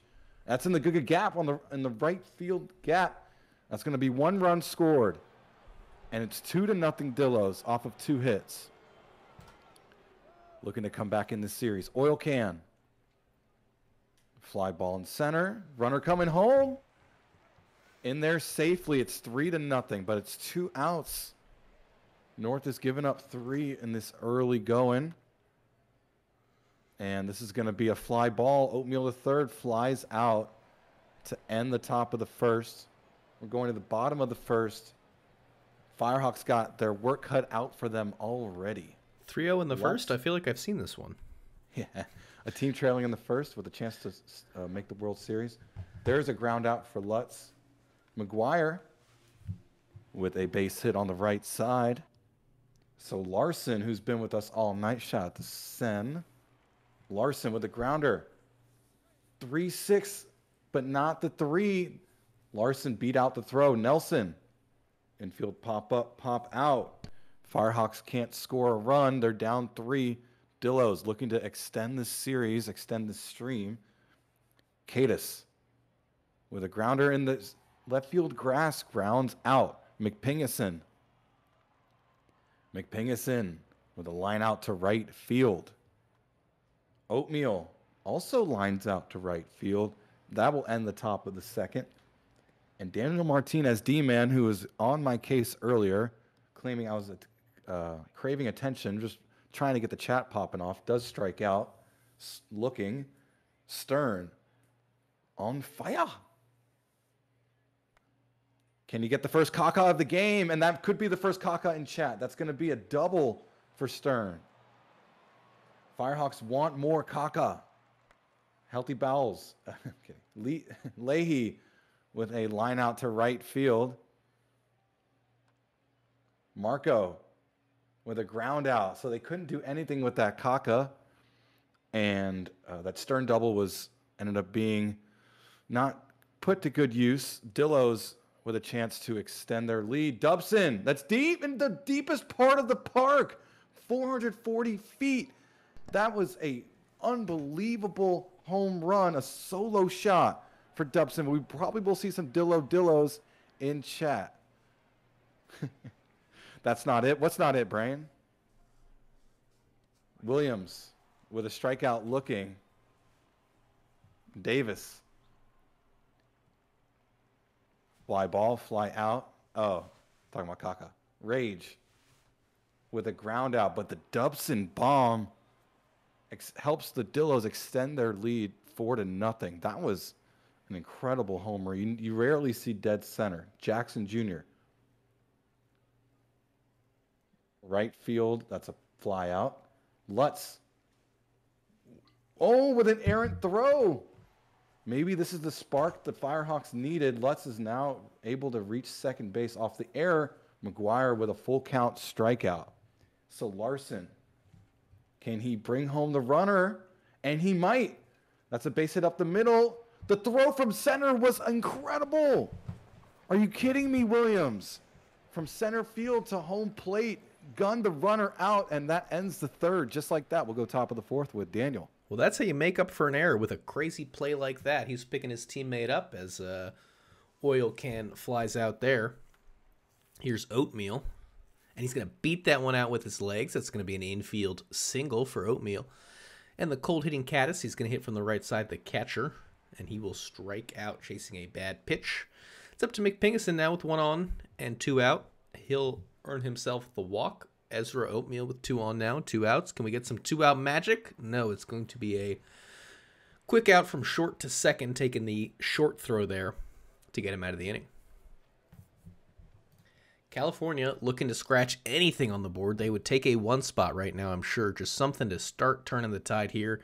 Not going to start with Nelson, who flies out to left. Not going to start with Daniel Martinez, who flies out to center. And let's see if Stern can fly out to right to complete the tour around the outfield. Nope, that one's going to go to left as well.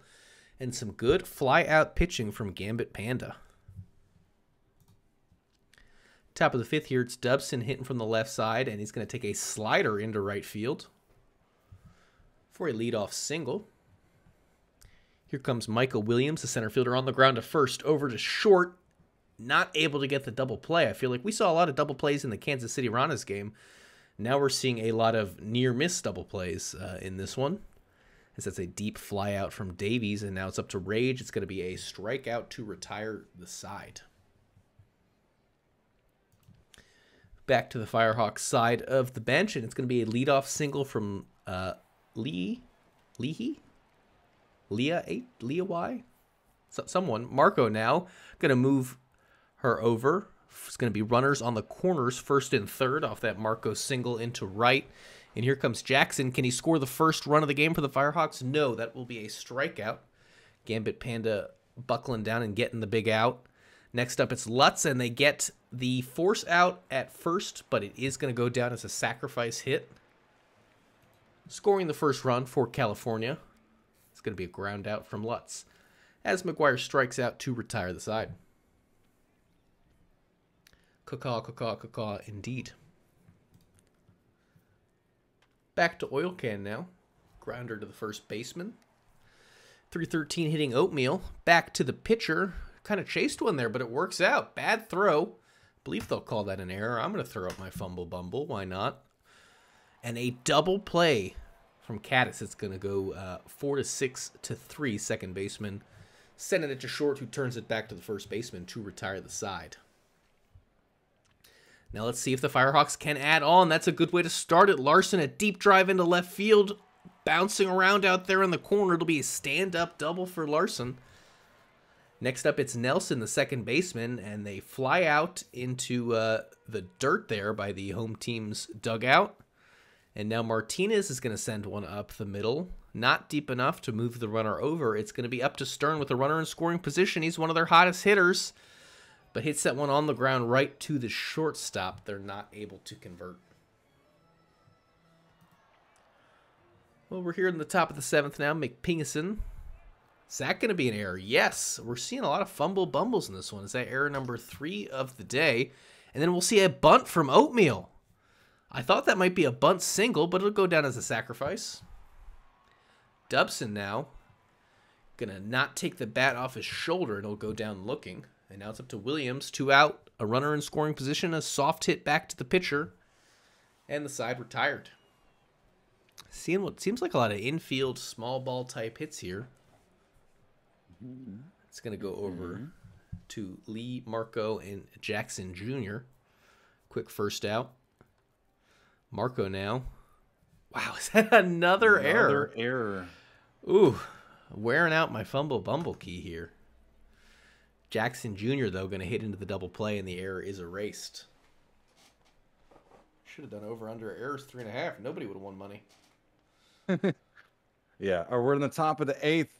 Dillo's up 4-1. Like I said, they could extend the series, extend the stream. There's a base hit from Davis off of Carlos Crashwagon. Rage, 6-4-3 double play. Great defense from the Firehawks. Can with the speed gets there on an infield single. So Oatmeal the third. Instantaneous Peter Oatmeal the third drops a base hit in right field. So can Cadis bring the runner home from third, 90 feet away? And a ground out to first from Cadis, who's extremely cold. And we'll bring up the Firehawks hitters. Clock is ticking on this game. If they want to go to the World Series, there's a ground out. McGuire with a grounder and a ground out, 2 out, nobody on. And this is deep for Kevin Larson, a no-doubter, folks. Wow, got a hold of that ball, 414 feet, and helps his Firehawks get within 2 runs. Gonna see some caca in chat in a bit. Larson is not stinky confirmed. Nelson drops one in right. So just like that, the tying run approaches home plate in the form of Daniel Martinez. Pitching change finally. Natsunosuke gives up a walk. So the leading run is Stern. And struck out looking. Got him within a 100-mile-an-hour fastball. And the Firehawks, though, score 1. Gain a little bit of momentum going into the 9th. McPingison with a ground out. Oatmeal. Can Crashwagon take care of business? gives up a walk on a full count. And now we got a pitching change. Beckett, stolen base.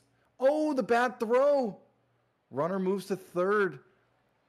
Oatmeal took advantage of the bad throw from home plate. And wow, the error was costly. Dobson brings home Oatmeal, and it's 5-2 Dillos. And there's a stolen base. Dobson got it. So Williams can bring home another runner in scoring position. That's a strikeout on a full count. Was a 93-mile-an-hour slider. Davis with a ground out. So the Firehawks down 3 entering the bottom of the 9th. Last opportunity to try to make the World Series in this game. Leahy in the gap will approach second base, going for 3. In there, sliding head first, a leadoff triple. Let's go. For Drew Leahy. Marco brings home Leahy, and it's 5-3. No outs recorded. It's still not Sudosuke. Jackson Jr., 6-4-3 double play. That's gotta hurt. Lutz, final out. And this goes in the center, and the Firehawks lose. The Dillos extend the series. It's 3-2. Dillo in chat. Well, everything was going the Firehawks' way, and then that double play, I think, really killed any chance.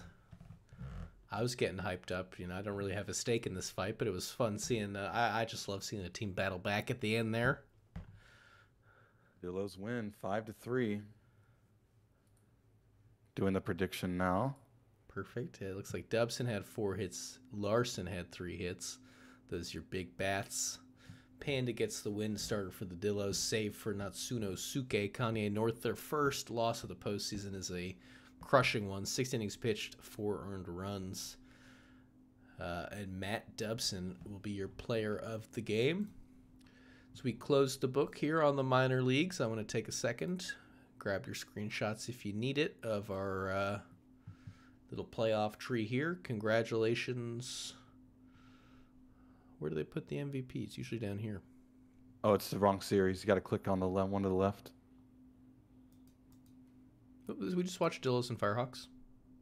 Oh, no, it's only series MVP. The series isn't over. Oh, yep. I'm crazy. Ignore me. We have one more. Yep. And we got to go check out the majors, so. I think we started with the majors quick sims. Yep. So we'll do a file save. Yeah, the Ranas are the only team out of the 4 that will be advancing tonight. Out of the 4 advancing tonight, out of the 8 teams left, the Ranas are the only one who punched a ticket. 3 teams left to be able to do that as well. And I'm sure we have some changes. Seattle up 2-1, so we can watch Sloths Voyagers with BNN on if there's no minors games today. There's not. It is a travel day for the minors. So we will confirmed? do that. I will double check to make absolutely sure. But thank you. Doing some changes now. Yes, exactly. So if it truly is an off day for the minors, yes, we can have the BNN on while we watch the potential sweep in the Sloth series.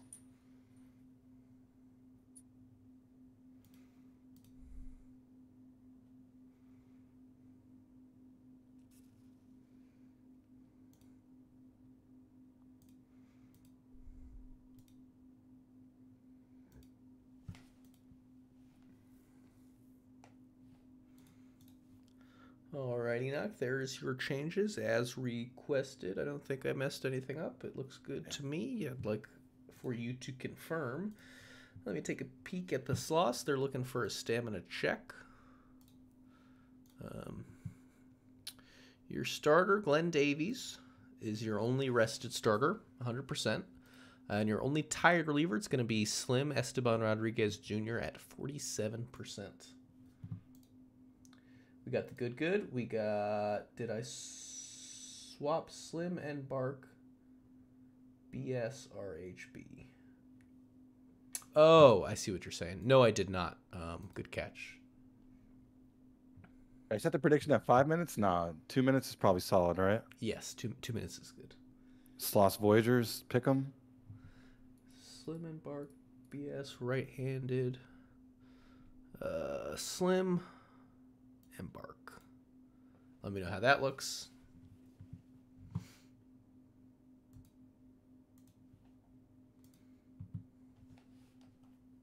Oh, there's already a prediction. Is this the sweep? Closing in 40 seconds. Short fuse on this one. Colby's a mod now? Oh, he is. Oh, cool.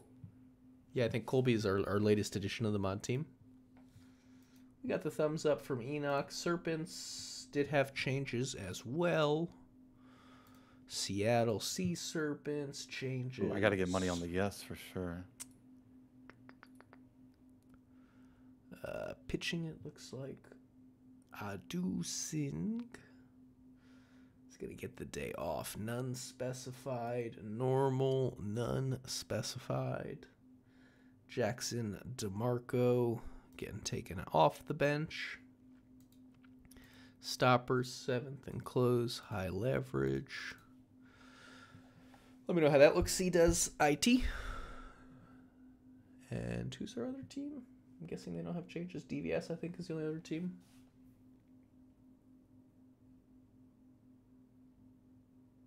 Bailey's here.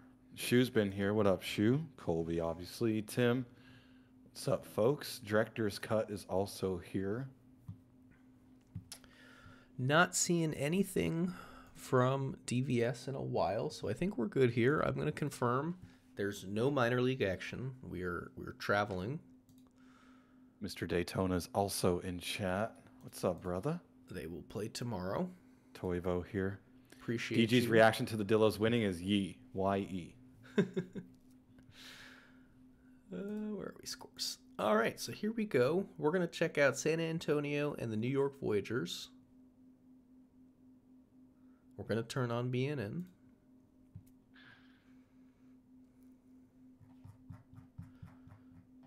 And I think we'll just keep flip-flopping, so I'll take the early and the late. You take that middle. Punk, no, but I have put barbecue sauce on rice before, like on a rice bowl. So, I mean, in the right context, like I've had like a barbecue burger that'll have like, I don't know, like onion rings and bacon and barbecue sauce, and but it's not my go-to. When I'm grilling, I don't put barbecue sauce on burgers. No. thank you, Cletus, for validating my barbecue sauce on a rice bowl.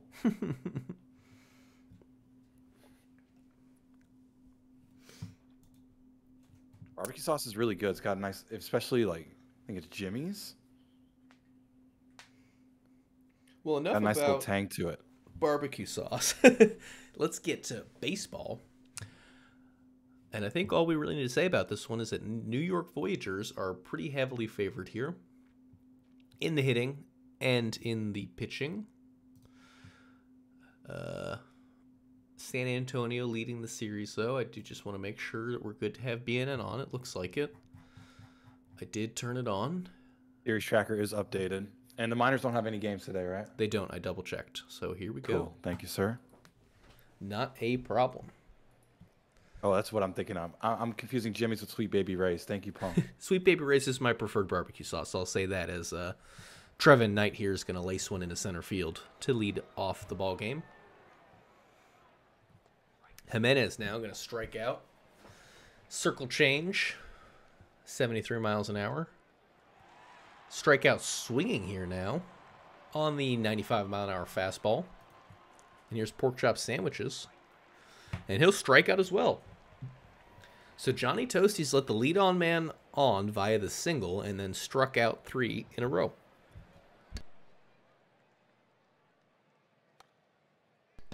Kirk Swerve will ground it to the shortstop.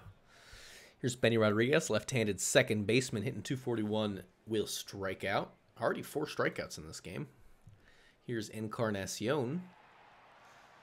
Going to take a walk, a 4-pitch walk. Not wanting to face Encarnacion, understandably. Wow, what a dive there from the left fielder. That's McDonald Jr. laying it all out. And like I love to say, when you have a big play on defense, guess who your leadoff man is going to be? I don't know why that happens in baseball as much as it does, but it always seems like when there's a big play on defense, they come up to take a swing, but this one will end in a strikeout for McDonald Jr.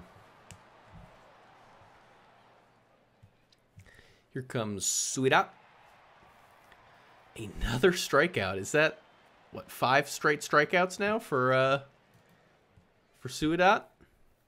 And Anchovy, this one's not going to be a strikeout. It will be the fly out to left field. So 5 strikeouts and a fly out on the first pitch for Johnny Toasties. The only concern there is striking out takes more pitches than what we just saw, which was a 1-pitch fly out. Here comes Tom Shue. Tom Shue going to check in with the single.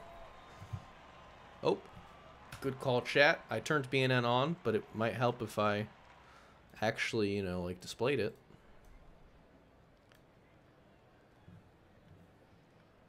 There you have it. As we have a single by Daytona, Shue and Daytona checking in with back-to-back singles. Daytona having a rough go of things. Shue as well, really.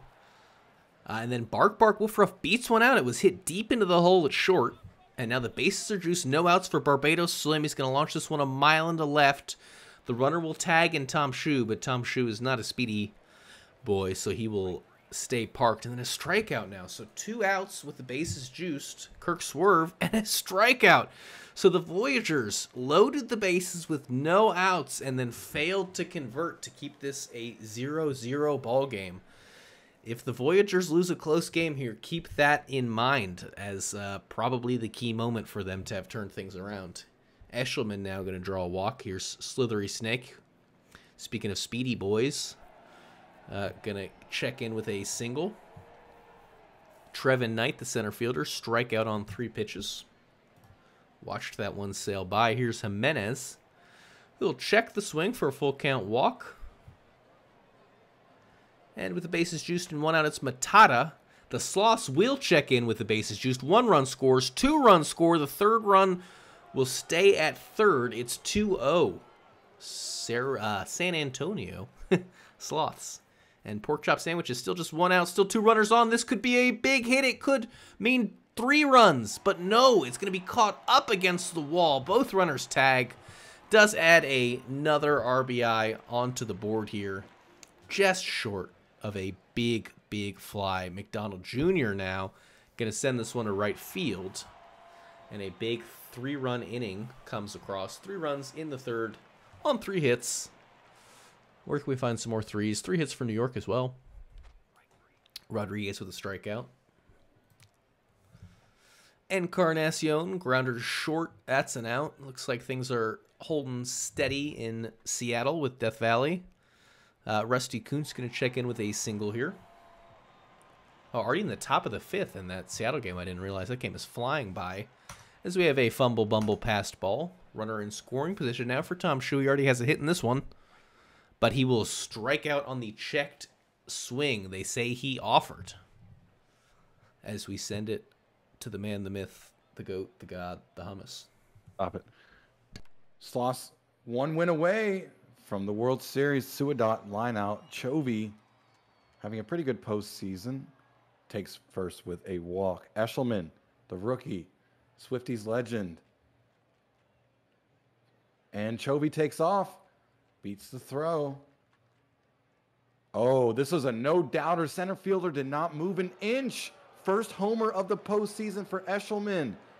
And what could be the sweeping win for the World Series appearance. Eshelman took that one 451 feet. And a sliding grab after the sneaky snack line out. What a beautiful grab in center. That was Swerve. Knight with an infield single. Chris Brick Square. Chris Jimenez. And a stolen base. Knight is safe. Jimenez with a runner in scoring position. Can they add to their lead? They do not. It's a strikeout. But wow, Eshelman totally destroyed that baseball to help his team go up 5-0. Voyagers need a lot of help from their offense. There's a ground out from Daytona. Wolf Ruff with a strikeout.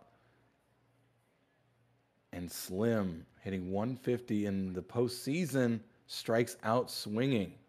Glenn Davies dominating in this game so far. And we'll go back over to the Sloths offense. All Sloths in this series. And they'll continue that run. Matata, a no-doubter, 429 feet. Bringing their park factors on the road to New York. It's 6-0. This one was off a full count. Wow. And here we go. Sandwiches with a ground out. McDonald Jr. This is a fly ball. This is a fly out. Suadat strikes out looking. You got to think the Vandals were one game away in a pretty close game 5 to being in the series.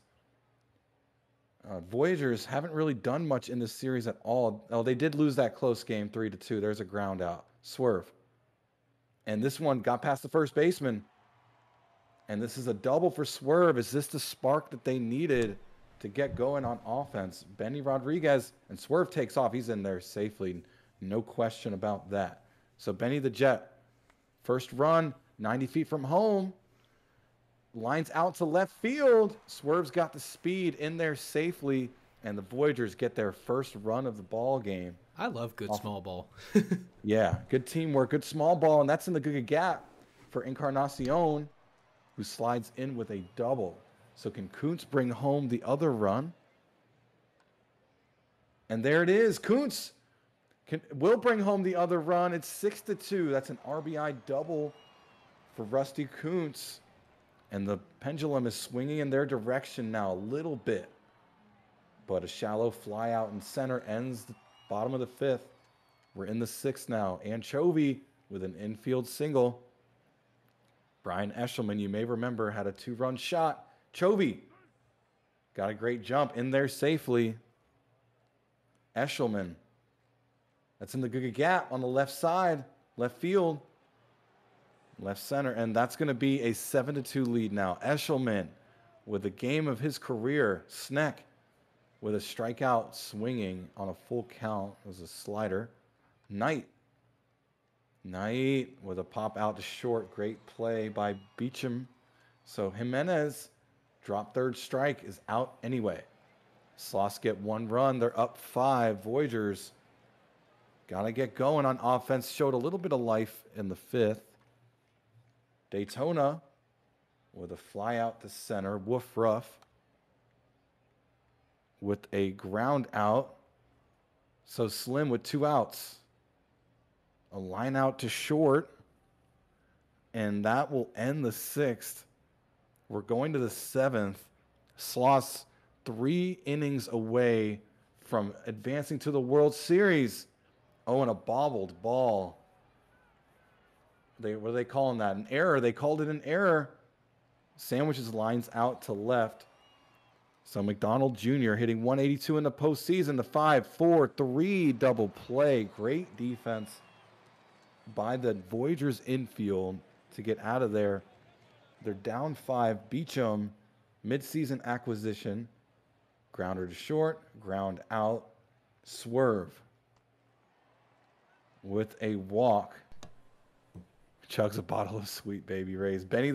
Swerve's on the move again. In there pretty easily. Benny the Jet. Oh, and another steal. They got him. They got him at third. Benny the Jet will walk to first.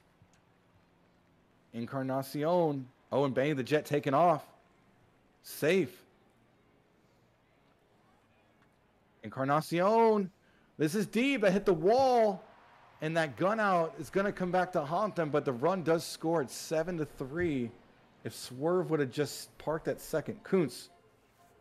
Oh, this one got some lift, but it's caught at the wall in right. That will end the 7th. Danny B will take the rest of this one. Do want to point out, Elliot Alderson hits a 2-run home run in the top of the 9th. It's 3-1 DVS at Seattle. Here comes Suidad. He's going to take a walk. And Chovy now. That's a grounder to the shortstop. No chance at 2. They get the out at first. Here comes Eshelman now on the ground to the shortstop. Runner still in scoring position here, but it's up to Slithery Sneck, and he will strike out swinging to send us to the bottom of the 8th here. Seattle ties it in the bottom of the 9th. Wow. Trying to keep an eye out over there. Tom Shue now with a fly out to left field. Right? And that one might be gone. Jackie Daytona sends one deep, 406 feet, 7-4. It's now a save situation for the Sloths, and the Voyagers are not out of life yet. That was a big fly from the cold hitter as we head to extras in Seattle. The barbecue sauce did it. The barbecue sauce did it. Bark, bark, woof, rough, not able to replicate that bomb. He'll ground out. Barbados Slim now. Barbados Slim. It's over the center fielder's head. He's rounding first. He's rounding second, headed for third, and he's in with a triple. It's going to be up to Beecham now to score the run, and he'll strike out. So almost a chance to get it within 2. Wow. Top of the order for the Sloths. Got a game here, though, folks. 3-run ball game. We absolutely do. Trevor Knight going to fly out in foul territory. Jimenez with the strikeout, and now Matata with the ground out to short. That's what New York wanted to do, get their batters right back into swing mode, and it's the top of the order here. That's who you should want. Swerve Rodriguez, Encarnacion. They've got 3 runs to find. Liner to the center fielders, not the way they wanted to start that. Here's Rodriguez, who will take a walk. Encarnacion, now pitching change. Khan's going to come in relief and give up a single to Encarnacion. 2 on, 1 out. Rusty Kuntz, tying run, left-hander, and that one is hit to the right fielder. Hit hard, but right at him. It's up to Tom Shue, who hits on the ground to the second baseman. And Tom Shue ends the Voyagers season. It's going to be the Sloths advancing to the World Series. Congrats to the Sloths back in the World Series. First Majors team to clinch the World Series in season 30. And the last at-bat for Tom Shue for the Voyagers will be a ground out. The Sloths dominated in this series. Well, your big hitters here, Matata and Eshelman, both with 3 RBIs and 2 hits. For New York, it's got to be Encarnacion, 3 for 4, running an RBI. It was Davies who got the win, 2 earned over 6. Khan the save. Toasties the loss, 3.1, gave up 5. And Brian Eshelman is your player of the game.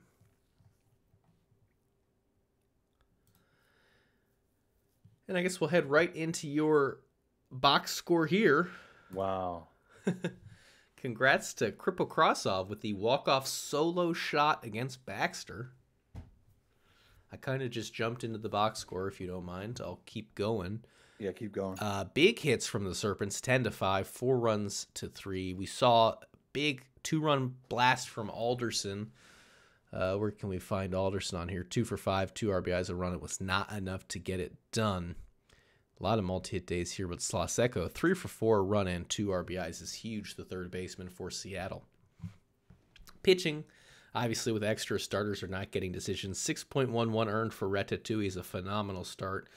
And we could say the exact same thing about Sullivan. Interesting, they pull Sullivan with 72 pitches compared to the 102 of Ratatouille. But it's going to be the relievers. Baxter with the loss and the blown save, 2 earned over 1.2. Arya with the win, just got 1 out. And that was all they needed. Danny Sullivan, your player of the game. And I started this stream with 6,000 channel points. I now have 18,000. So I do much better when I don't have a team in the mix. And I bet with my brain instead of my heart. We'll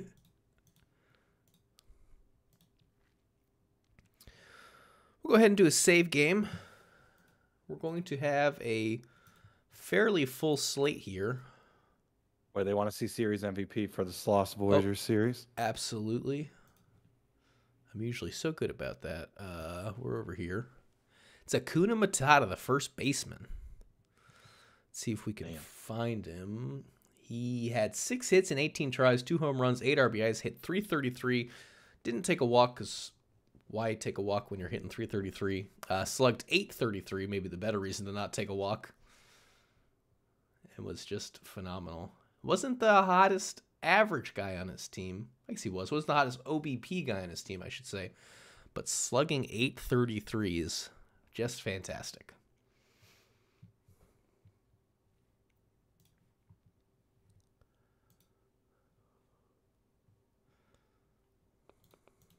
I did not advance today yet. We'll do that.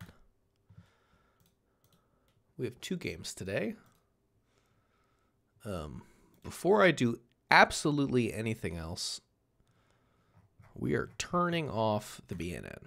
No BNN. And then we will take a peek. We want to see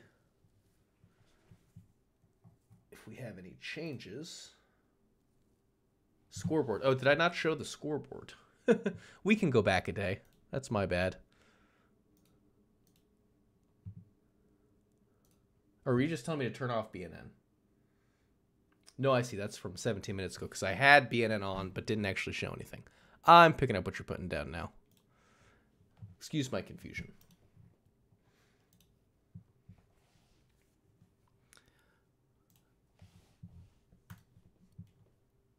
CDes IT asking about stamina for Ragnarok and DeMarco. Ragnarok at 33% exhausted. DeMarco at 2% exhausted.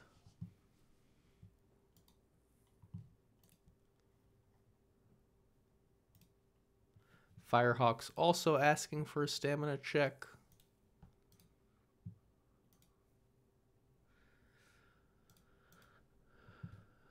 Looking for Camden, Gordon, and Beckett. Your starters at 99%, just a tick shy of full. Camden 96%, just a tick short of full. And Beckett 93%. So your guys are all just about full. Not quite, but just about. Serpent said TY.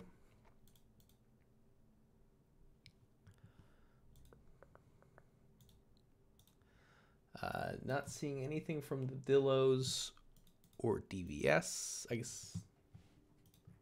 Let's see. Firehawks. Camden back to use more often. Does Roxas not know about the arrogant and unlikable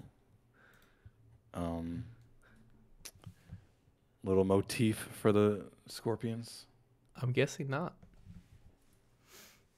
Stamina for DVS, by the way. Can do. Wait, is Cal not in that server? Hold the fuck up. He is. He is? All right, cool. All right, Camden is back to use more. We'll head up. We got to choose which one we want to see first. I'm thinking we do minors first, if that makes sense. Well, have we seen that game already? We have, right? We haven't seen Sloths. I mean, we haven't seen Scorpions Sea Serpents yet. Yeah, that's a good point. I guess we could jump into that one first. Yep. Trying to be equitable. You know me. Put on my commish hat every once in a while. Dirk messaged me. Oh, I see. All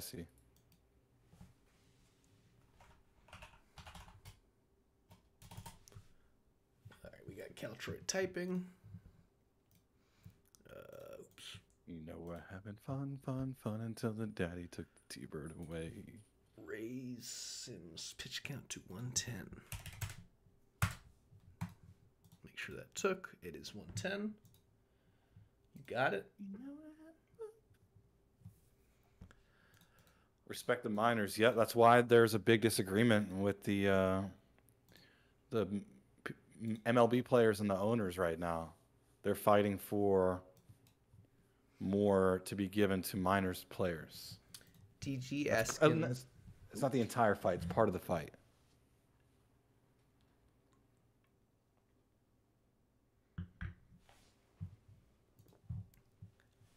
Oh, God. Bauer said he's bricked up. Come on, y'all. Scorpions got some changes.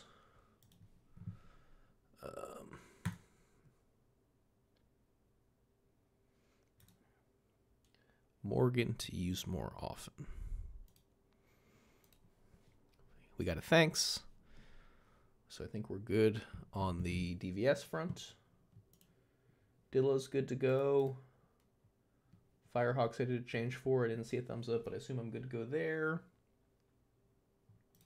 And wow. Looks like the Sea Serpents have a lot of changes. Booze Goozer, starting pitcher number 2. So that's the big one. Athena Aria, middle relief, normal.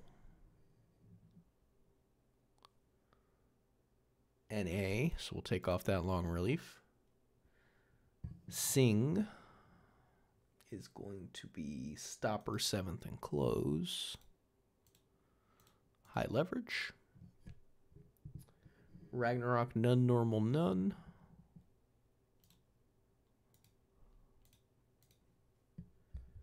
DeMarco, none, normal, none. Lucky El Charo, middle relief, avoid high leverage, long relief. All right, that was a lot of things. So if I could get a thumbs up from C Does IT or another or Brain, I would appreciate it. But other than that, we got a thanks. Perfect.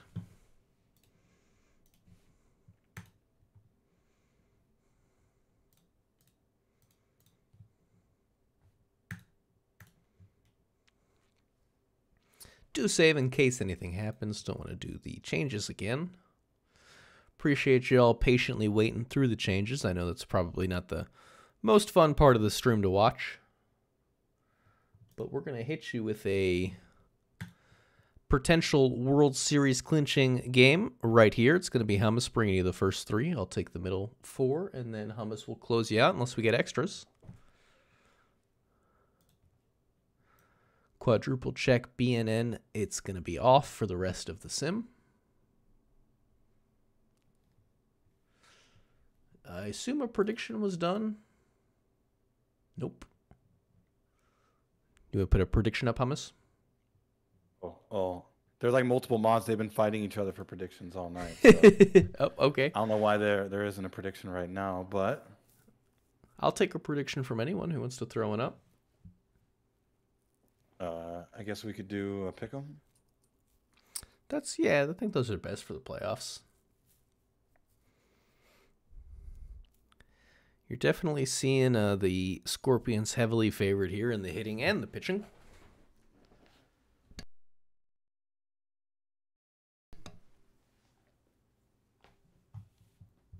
Oh wait, the prediction is live. Is this the sweep? You got a minute to predict it. Wait, this wouldn't be a sweep. They're up 3-1. Who did the prediction? Can we cancel it? We can. I think. So the answer is no. We can cancel it. Uh-oh. There's a way to cancel. Hold on. I think you have to wait till it's over. No, I can delete right now. Yeah, go ahead. Delete it. This will remove the prediction. Viewers will no longer be able to contribute it. All channel points will be returned. Excellent. Let's do it. It's been deleted. I did it. It refunds it. We want, is this the clinch? Will Seattle advance to the world? So you're the commish. You got the pretty words. I just say things. We missed a really good game 5. Yeah, we did. Kind of unfortunate. We watched... Oh, just kidding. Someone did it. There we go.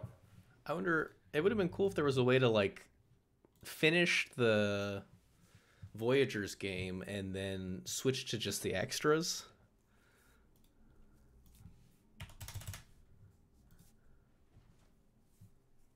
It's the game, Cletus.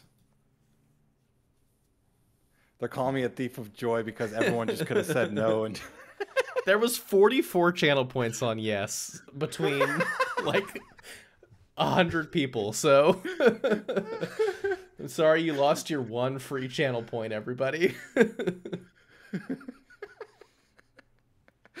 Oh, that's funny as hell. Yeah, no, that's wow, a lot of money on this one. Sheesh. Over $12 million? $12 $12 million? I put my biggest prediction of the night on this one, and I've been hot on the predictions tonight. Where'd you put it on? Are you undefeated in predictions? I am. I started the night with 6,000. I had 18,000. I just bet 5. On who? On Seattle. Congrats to Seattle going to the World Series. My boy is starting. That is Jabs starting. My GM to the stars, Jabs. Ooh, Eldorian with the sub, 13 months. Shout out to Eldorian. I'll see you soon. I think you're coming to Orlando. Ooh. As we dox Eldorian a little bit here. Not really. I think there's 2 million people in the Central Florida region. Yeah, fair enough. The prediction's out, so I think we're ready for this one. I think if you're good to go, let's do it. All right, we got first inning. Man, we really missed a really good game 5. I think it was back and forth. Seattle won bottom of the 10th. So I think it was later than that. I think it was like the 12th or the 13th. Oh, wow. DVS starts off with a ground out from Tex Walker. I guess we should probably remove the scoreboard. 2 outs for Boss Jr., who struck out. Tried to half swing there, checked it, but did not win the appeal. Eldorian said, WTF, sorry, brother. There's a lineup from Farting House. Seattle wins, and they're in, folks. Cruz with a strikeout. Kripokrisov with 2 outs. Evok. Grounder, ground out. We're going to the top of the second. Neither team has scored yet. Jacob is hitting a really low 154 in the postseason. And that's deep. And that's gone. Second homer of the postseason for Chris Jacob. This is a big one. DVS jumps out 1-0. That one was deep, 377 feet. You may know the user Cantharion of the Crush Fam podcast. Duncan with a walk. Yep, that is Chris Crush making the ball go jump, jump. J Doctor, Supernova legend, will pop out for the first out. A full count for Edwards. All-Star will ground into a double play. Christy Abbott will come up for Seattle. DVS, though, takes a 1-0 lead off the Chris Crush bomb. Abbott with a pop out to short. Mellett with a grounder and a ground out. Sloths with a ground out as well. And that was a quick inning of work for Justin Sims. Troutner will go to the top of the third, double A. Striking out at a pitch way down in the zone. Scott the fourth. A strikeout as well. Boos Goozer having a pretty good game. Tex Walker grounds out to end the top of the third. Seattle, can they get their first run on the board? O'Sullivan with a grounder and a ground out. Rock out with your Crocs out. And a 6-3 ground out. So Davey Campbell will strike out looking. And we'll go top of the fourth with Daniel taking over. All right, we're going to check in on Elliot Alderson, the hot-hitting 571 lefty. On the first pitch of his at-bat, rather. No, it is the second. I was right. He's going to ground out. Here's Mike Boss Jr. Going to get by the shortstop there for a single into center. The one out and a runner on is Chris Jacob. On the ground to the second baseman. I thought there was time to turn 2 there, but they just get the lead runner. And then we'll have a pitch out and not a stolen base. He was out. They got him on the pitch out to retire the side in order. Costly stolen base attempt, maybe. As we're back at the top of the Seattle lineup. It's going to be Farting House with a fly out to the catcher. Pop out, I should say. Cruz now going to beat out a infield hit. And here's Kripo Krasov. But first, the stolen base. This one's successful. Good jump by Cruz. So now runner in scoring position for the catcher. And that's going to find some outfield grass. Won't bring that run home just yet, though. 1 out runners on the corners for Christy Abbott, the first baseman, the lefty. Going to take a circle change into right field. It's semi-deep. Is it deep enough? Yes. It will be a game-tying RBI for Christy Abbott on the sac fly. Here comes Milot. That's on the ground to short, and it's going to be a fumble bumble, putting both runners into scoring position. What should have been out number 3, it's now 2 on for Sloths, and it's going to burn them. It's going to burn them big. 1 run comes across to score. 2 runs come across to score on a booming double from Sloths that was made possible by an error. And in the game that could eliminate you from the postseason, that is the last thing you want to see as O'Sullivan now grounds out. Here is Trevor Duncan, the third baseman. He's a lefty. He's going to take a knuckle curve to the third baseman. Jay Doctor, he's cold. He's going to stay cold following that strikeout. 4th strikeout for Booze Goozer. Matthew Edwards, the right fielder, make it 5 for Booze. He's sat down. Got his ticket punched. Here's Rock out with your Crocs out. Grounder to short. Davis Campbell. 1 shortstop to another, but he beats this one. They'll call that a hit, a solid single. And Anita Fartinghouse will have to wait on the stolen base. They got him. So we've had 2 caught stealings and 1 successful stealing in this game.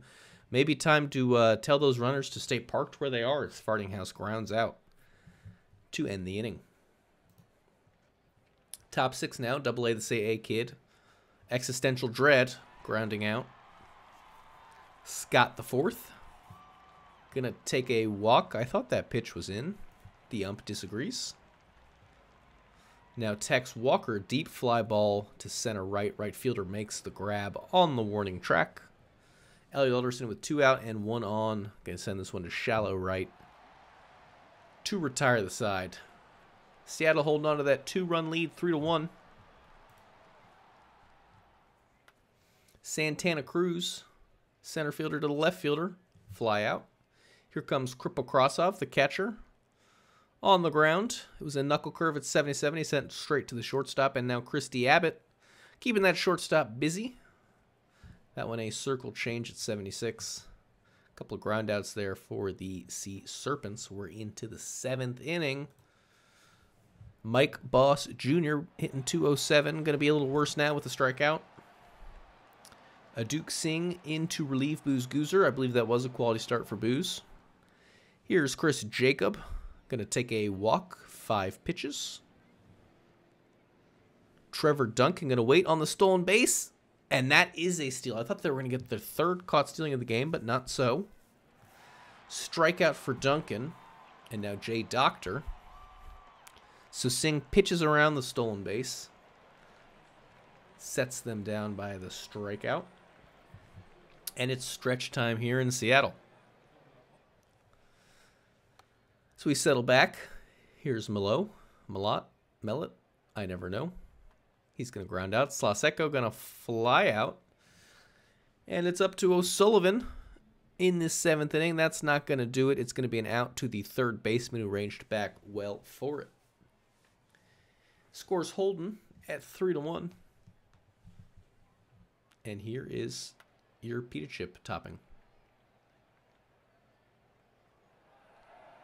That's a big base hit. That's a triple for Matt Edwards, sliding in head first. Tying run is approaching home plate. It's the GM, Double-A. There's a strikeout. Scott the 4th with a strikeout looking. Tex Walker, 1 on, 2 out. This is a fly ball. This is a fly out to end the top of the 8th. And Seattle is so close to making their first World Series appearance. Oh, and an errant throw, a little toss, not more than a few feet away, allows Crocs out to advance to second, and Davey Campbell will get a single dropping in center. So can Fartinghouse bring home some insurance? Grounder to third, ground out, but runner from first moves to second. Cruz. And there's an RBI from Cruz. The other runner coming home. And that's a 2-run RBI. A 2-run single. It's 5-1 Seattle. Here we go. Kripokrasov. A line out to center. So 2 outs for Abbott. Abbott with a strikeout swinging. So DBS season on the line will bring up their 2, 3, and 4 hitters. Here we go. Alderson with a base hit and right. Need a miracle at this point. Boss Jr., do they have it in them? Strikeout swinging at a pitch down the middle. Jacob on the second pitch of the at-bat will fly out to center. Trevor Duncan with a grounder to short. Oh, and it was an errant throw. Bobbled it. A bobbled throw. Doctor, strikeout swinging, and there you do it. Seattle, congratulations, advancing to the World Series. They win the Champions Conference. Will face the Sloths on Saturday evening. Congratulations to C Does IT, to Brainchild, and that massive locker room of actives you got in Seattle. You've done it. You've advanced to the World Series. Well, I started with 6,000 channel points. I am now at 24,000. We have quadrupled our winnings. And yeah, this is the first postseason for Seattle, if I'm not mistaken. So first postseason, first World Series appearance, just like that. And they have a chance to carry on. Wow. Definitely. What a run by Seattle. Built it from the ground up. That makes me pretty excited, being a supernova, seeing a team that went from zero to hero. Absolutely. And we saw the game, so we won't spend much time on the box score, but a big shout out to Jabs Boozgoozer, the player of the game, the starter that came in unexpectedly, getting it done. Wow. Boozgoozer. Let's go ahead and check out that MVP while we're here. Arguably one of the best rookies in league history, entering the league with over 1,000 TPE. And I saw this one coming, but you don't see it too often. It's actually going to be Elliot Alderson of the Death Valley Scorpions who wins your series MVP. I mean, he was nuts. That's a 1-dot slugging. I mean, when do you ever see that? 4 homers. The next highest in the entire series was 2. Wow. And I think pretty incredible. 4 homers, 7 RBI probably tell the story there. It looks like that was a few too many solo shots. Yep. For Mr. Alderson. Couldn't get any help. Seattle takes advantage of a struggling DVS offense. Seattle 7-1 in the postseason so far. Absolutely incredible run by them. And then there was one series. So Enoch told me at the start of the night we might have to delete Miners games if their series ended first. Not so. We're done with the majors. Miners have the potential to play tomorrow. We'll see what happens here. Man, it is pretty wild to see a series MVP go to the losing team. Yeah. Obviously, Seattle doesn't care. They're in the World Series, but man, that just shows how amazing Alderson played. It's not every season you have a Danny B take the conference finals MVP and then the World Series MVP. Excuse me. My claim to fame Daniel right Flex. There. Damn, Daniel. When I put together that Hall of Fame application, that's going to be bullet 1 and bullet 2 right there. Hell yeah. Not a ton else on the resume. I should put together one, like Game 7 of my last season of the World Series, 3 scoreless innings. Nice. Yeah. I mean, those are the biggest innings of the season. Literally. Shout out to Doug Dangley, ruining my only chance at a World Series. Completely choked. I think we can go ahead and just punch up another prediction. I don't think we need much preamble. It's true. I did get that in my contract. The Demons are legally obligated to retire my number now when I retire. Nice. Is someone going to run a prediction, or y'all just chilling? Mods just chilling tonight? I'm just about to come in firing mods. There we go. The PBE Hawks, Dillo. This is an interesting matchup here. Dillos were down 3-1, now down 3-2, looking to reverse their woes.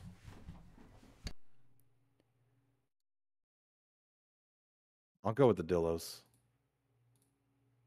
I'm down to extend this stream. This is the only series left, so, you know, no stress. We're vibing. Yeah, we like it. I've been double checking Discord. We made their changes ahead of time, but still not seeing any activity in the minors. M. Williams checking in. What's up, Kinsler fan?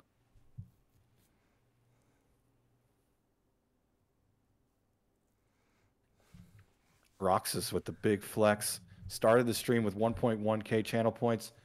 Just redeemed 20K and put down some more.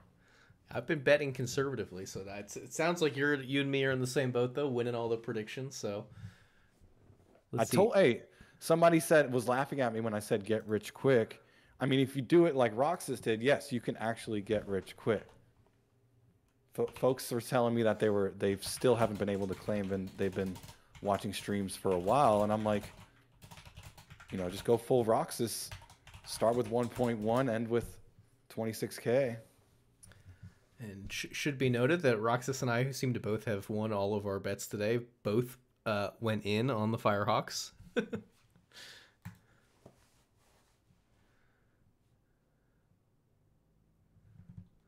Yep, I'm against you.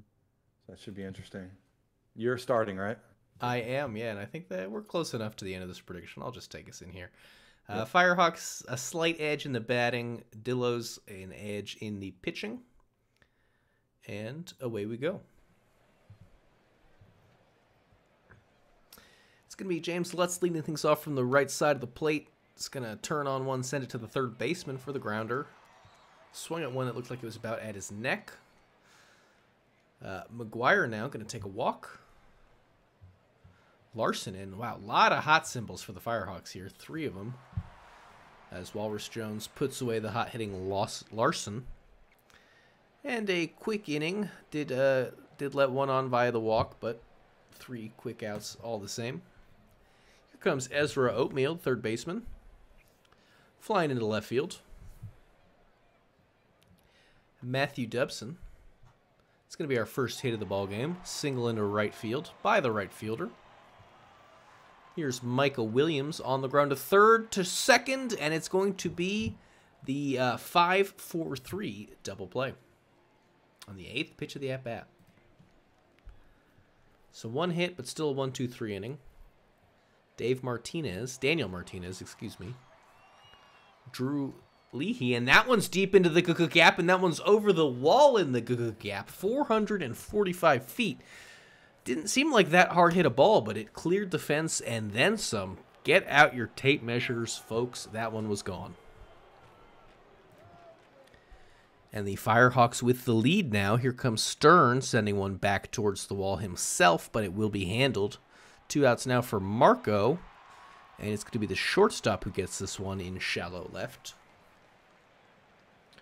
1 run on 1 hits. California very efficient in that department. Here comes Chris Davis. Strike 3. He was looking. Didn't see what he was looking for and struck out looking. Rage now going to take the free pass. So no bats coming off shoulders just yet, but it's 1 on and 1 out. Oil Can will do the swinging thing. Check in with a single.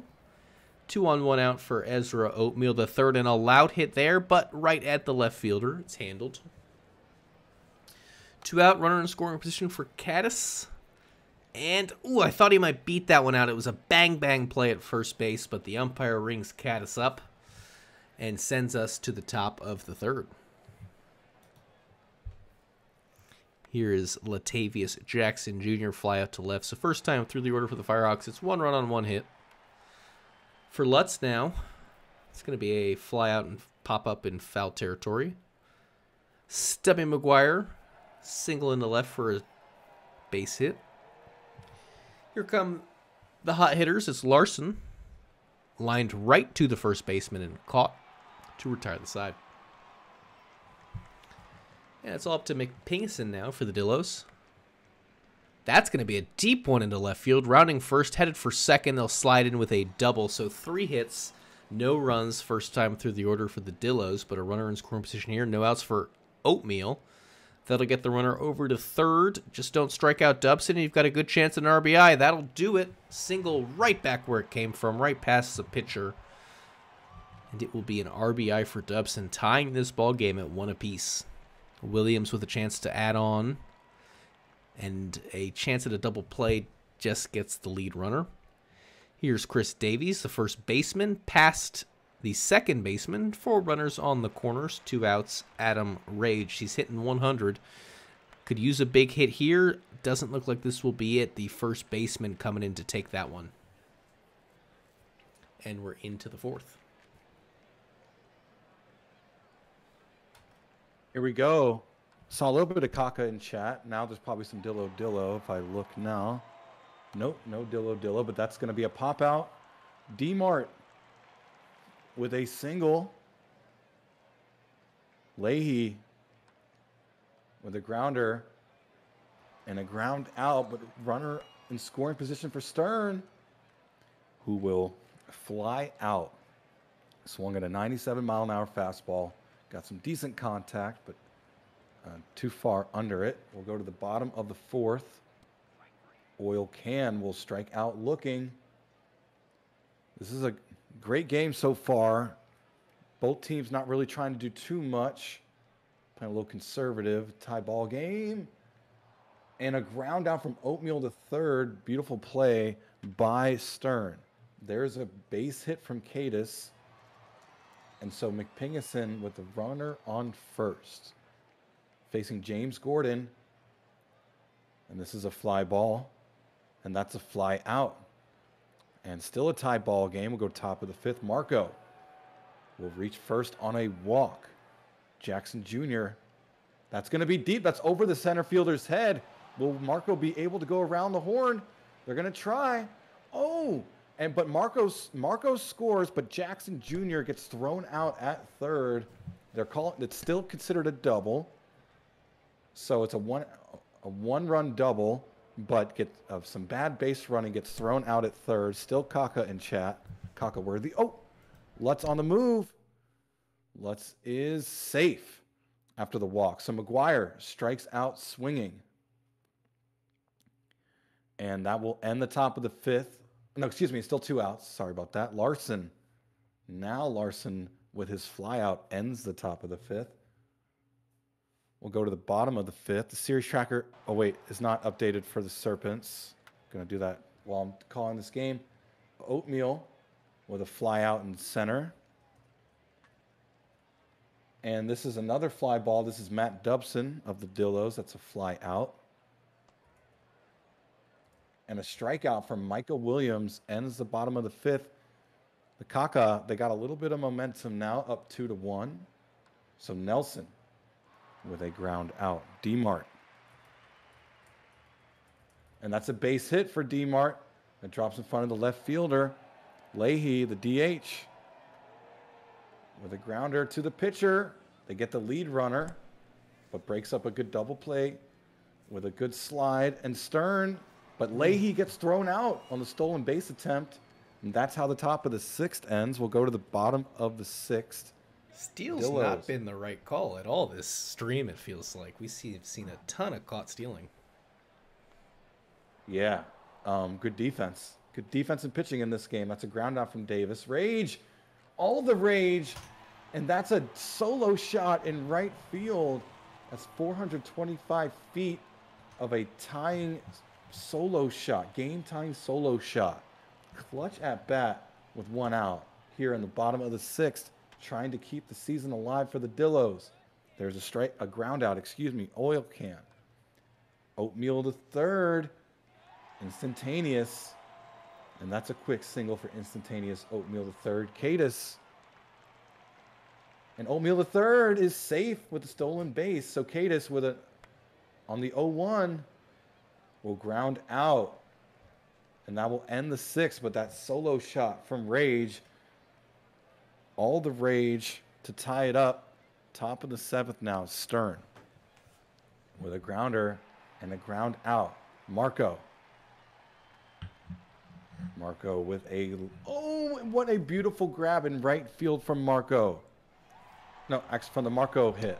That was Dobson. And a line out straight to the pitcher from Jackson Jr. Beautiful heads-up play by Walrus Jones. We'll go to the bottom of the 7th.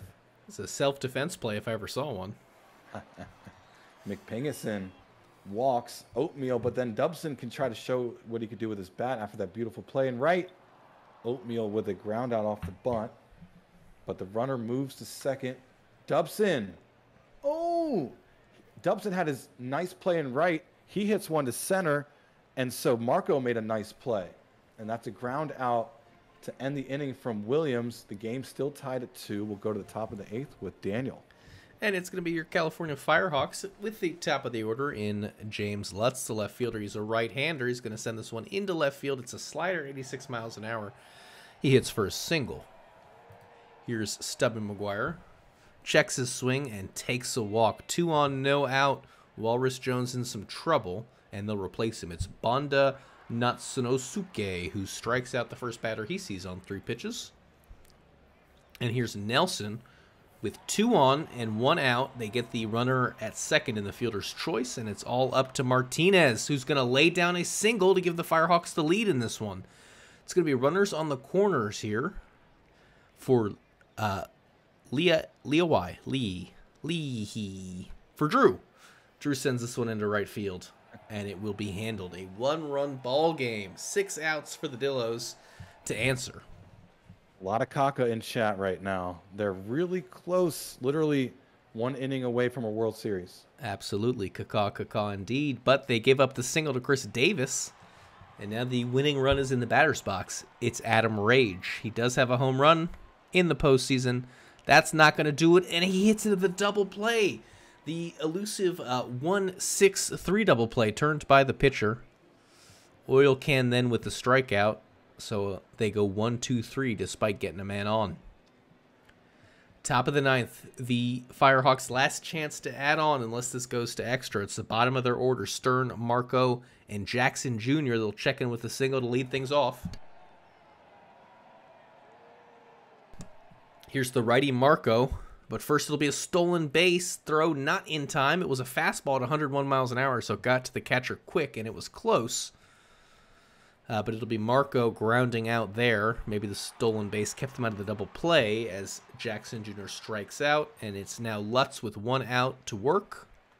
On the ground to the third baseman, and the game is in the hands of Oatmeal III, Caddis, and McPingison.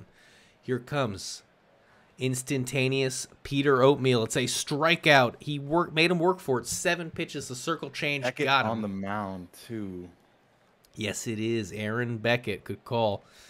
And here's Bane Cadis. That's going to be a single into right field. Ooh. They could now walk it off with a big hit from McPingison. No homers in the postseason. No, and that's a strikeout. So 2 outs, 1 on. The game is between Oatmeal and Beckett. It's a hit and run, and it will not matter. The ground out. Wow. He got it first. The Firehawks win this one. And, yeah, they'll head to the World Series to take on the Ranas. Got out. Congratulations to the Firehawks. In chat, for sure. You've upgraded from what I was saying earlier. I got asked to stop calling it what I was calling it. So, is what you get. And a World Series appearance is what it comes with. Congratulations to the Firehawks. Damn, and the stream is over. Yeah, big games from Martinez, big games from Cadis, Davis, and Dobson. Your pitchers, Gordon, no decision. Jones, the loss, the win to Beckett in relief. James Gordon, starter for California, is your player of the game. We'll get you your final series MVP here. It's going to be Ryan Cacaw. Wait, that's Serranos. Hold on. Where are we? Here we go. It's going to be Billy Nelson, like I said the first time, I swear, of the California Firehawks. The second baseman, let's find him. 25 at-bats, he had 10 hits, a home run, and 4 RBIs, hitting 400, 444 OBP, slugging 640. Had himself a series. Although I might actually, if I were choosing, pick Miss Dirk, who went 12.2, a 1.42 ERA, 2 wins, 0 losses. Just some food for thought. And yeah, like you said, Hummus, we're done. So Shu said 2.5 hours. We are at the 2.5 hour mark. I'm going to go ahead and call Shu a loser. Don't hit him while he's down. Shots fired. Yeah, actually, now that I think about it, he did. He had the final at bat, too. Never mind. Shu, happy birthday. I wish you the best. You're the greatest. I mean, at least he's in the playoffs. Yeah. Swifties got their hearts broken, got their spot stolen by the Kingpins. Demons stopped the steal. Had a 5-season streak just broken up, so. Well, man, what a night. Absolutely. Went pretty quick. No extras, no reverse sweeps, no games. Series even went to 7. How many games did we do total? Live? I have to think about it. I don't even. It's like 5 or 6. I don't have enough brain power to remember and start counting in my head. Right. But yeah, if it was like 5 or 6. Yes, sir. Shout out to Brain. Got his son born last month. And now in the World Series. Go ahead. When my son was born in Miami Heat made the finals in the bubble. That was really cool. But then we got called bubble frauds, so. I don't have kids, but the year I got my dog, the Nats won the World Series, so maybe there's some correlation there. Yes, sir. Roxas. Oh, that's cute about your dog. And the Natties, the Natty Lights. That's right.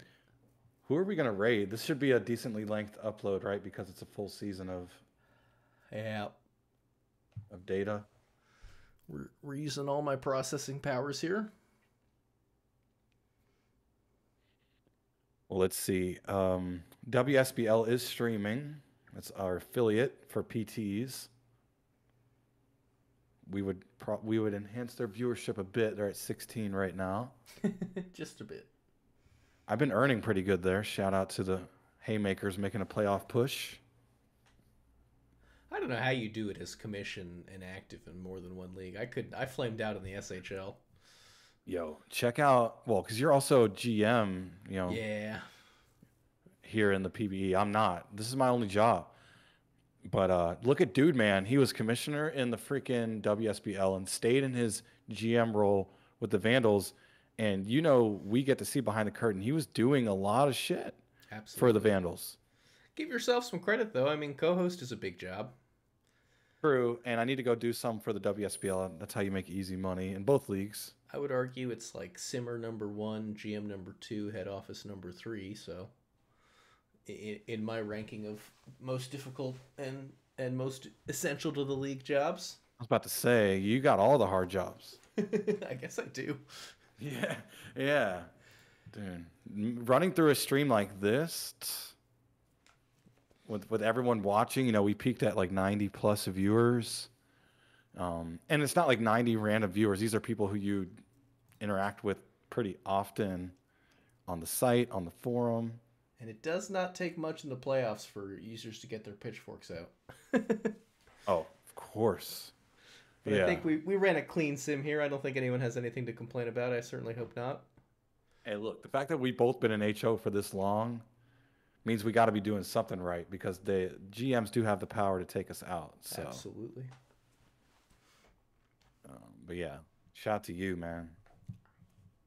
Shout out. I think you're going to be a future user Hall of Famer. The dream. I came in a lot younger than a lot of the people who deserve it right now, so I'm happy to get in on the tail end. Do my time first. Yeah, you gotta get you an MDM, bro. The newbies in HO have been killing it. They have. Yikes.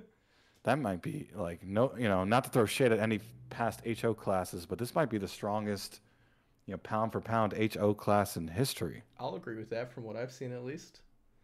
Yeah. No, I mean, we both get to see it every day. And it's kind of mind-blowing. Like, you think, like I said, the world's opening up. Simo said that's a shot at me. It's a direct shot. That statement was Direct shot at charged. Simo. Charged to Simo. I think Simo would agree, though. This is probably the best HO. Those three, when Moosey, Dag, and Dirk, probably the strongest pound for pound class we've ever had. Absolutely. And it's always kind of scary when you have to bring in three newbies, because it's three new people to train, three new people to get acclimated to what we do. And I felt like I spent one night with them on a voice call, and that was it. And then they hit the ground running. Yeah, I mean, I go to do player approvals, and Dag did them like 6 hours ago, and I'm like, all right, well, I guess we're good here. Yeah, they've kind of. It's fun to see go-getters actually just go. So I think we made a pretty good decision there. Give us some credit. For sure. Yeah, and GMs too. Really, look how competitive this league is, man. You really had what? Let's see. The Vandals took the Sloths to 5, right? And a lot of people were arguing they should not have belonged in if we did playoffs differently, where it was just top 8 in the league. So they've been grinding their butts off to be able to be in that position. So you really got a full slate of competitive GMs. Really, really good spot to be in right now in this league. And to be in it right now. There's nothing like seeing a team like the Sea Serpents with their first playoff appearance in that absolute guillotine of a Champions Division go ahead and make the World Series in their first playoff berth. So, yeah, this is a pretty miraculous story, right? From expansion to World Series appearance. I know Brain's putting a lot of work. Obviously, C does it as well. What were you gonna say? I was just saying it didn't take them too long to get here either, off of expansion. I think did it. Remind me what season that was. Ooh, you're gonna test me here. I mean, I think I know they did it quicker than the Demons, because we just finally got it last season, and we've been around way longer than them. You were season 18. They're season 25. So 5 seasons. Yeah, that's quick. Like I said, that makes me happy as a supernova where we're in the cellar.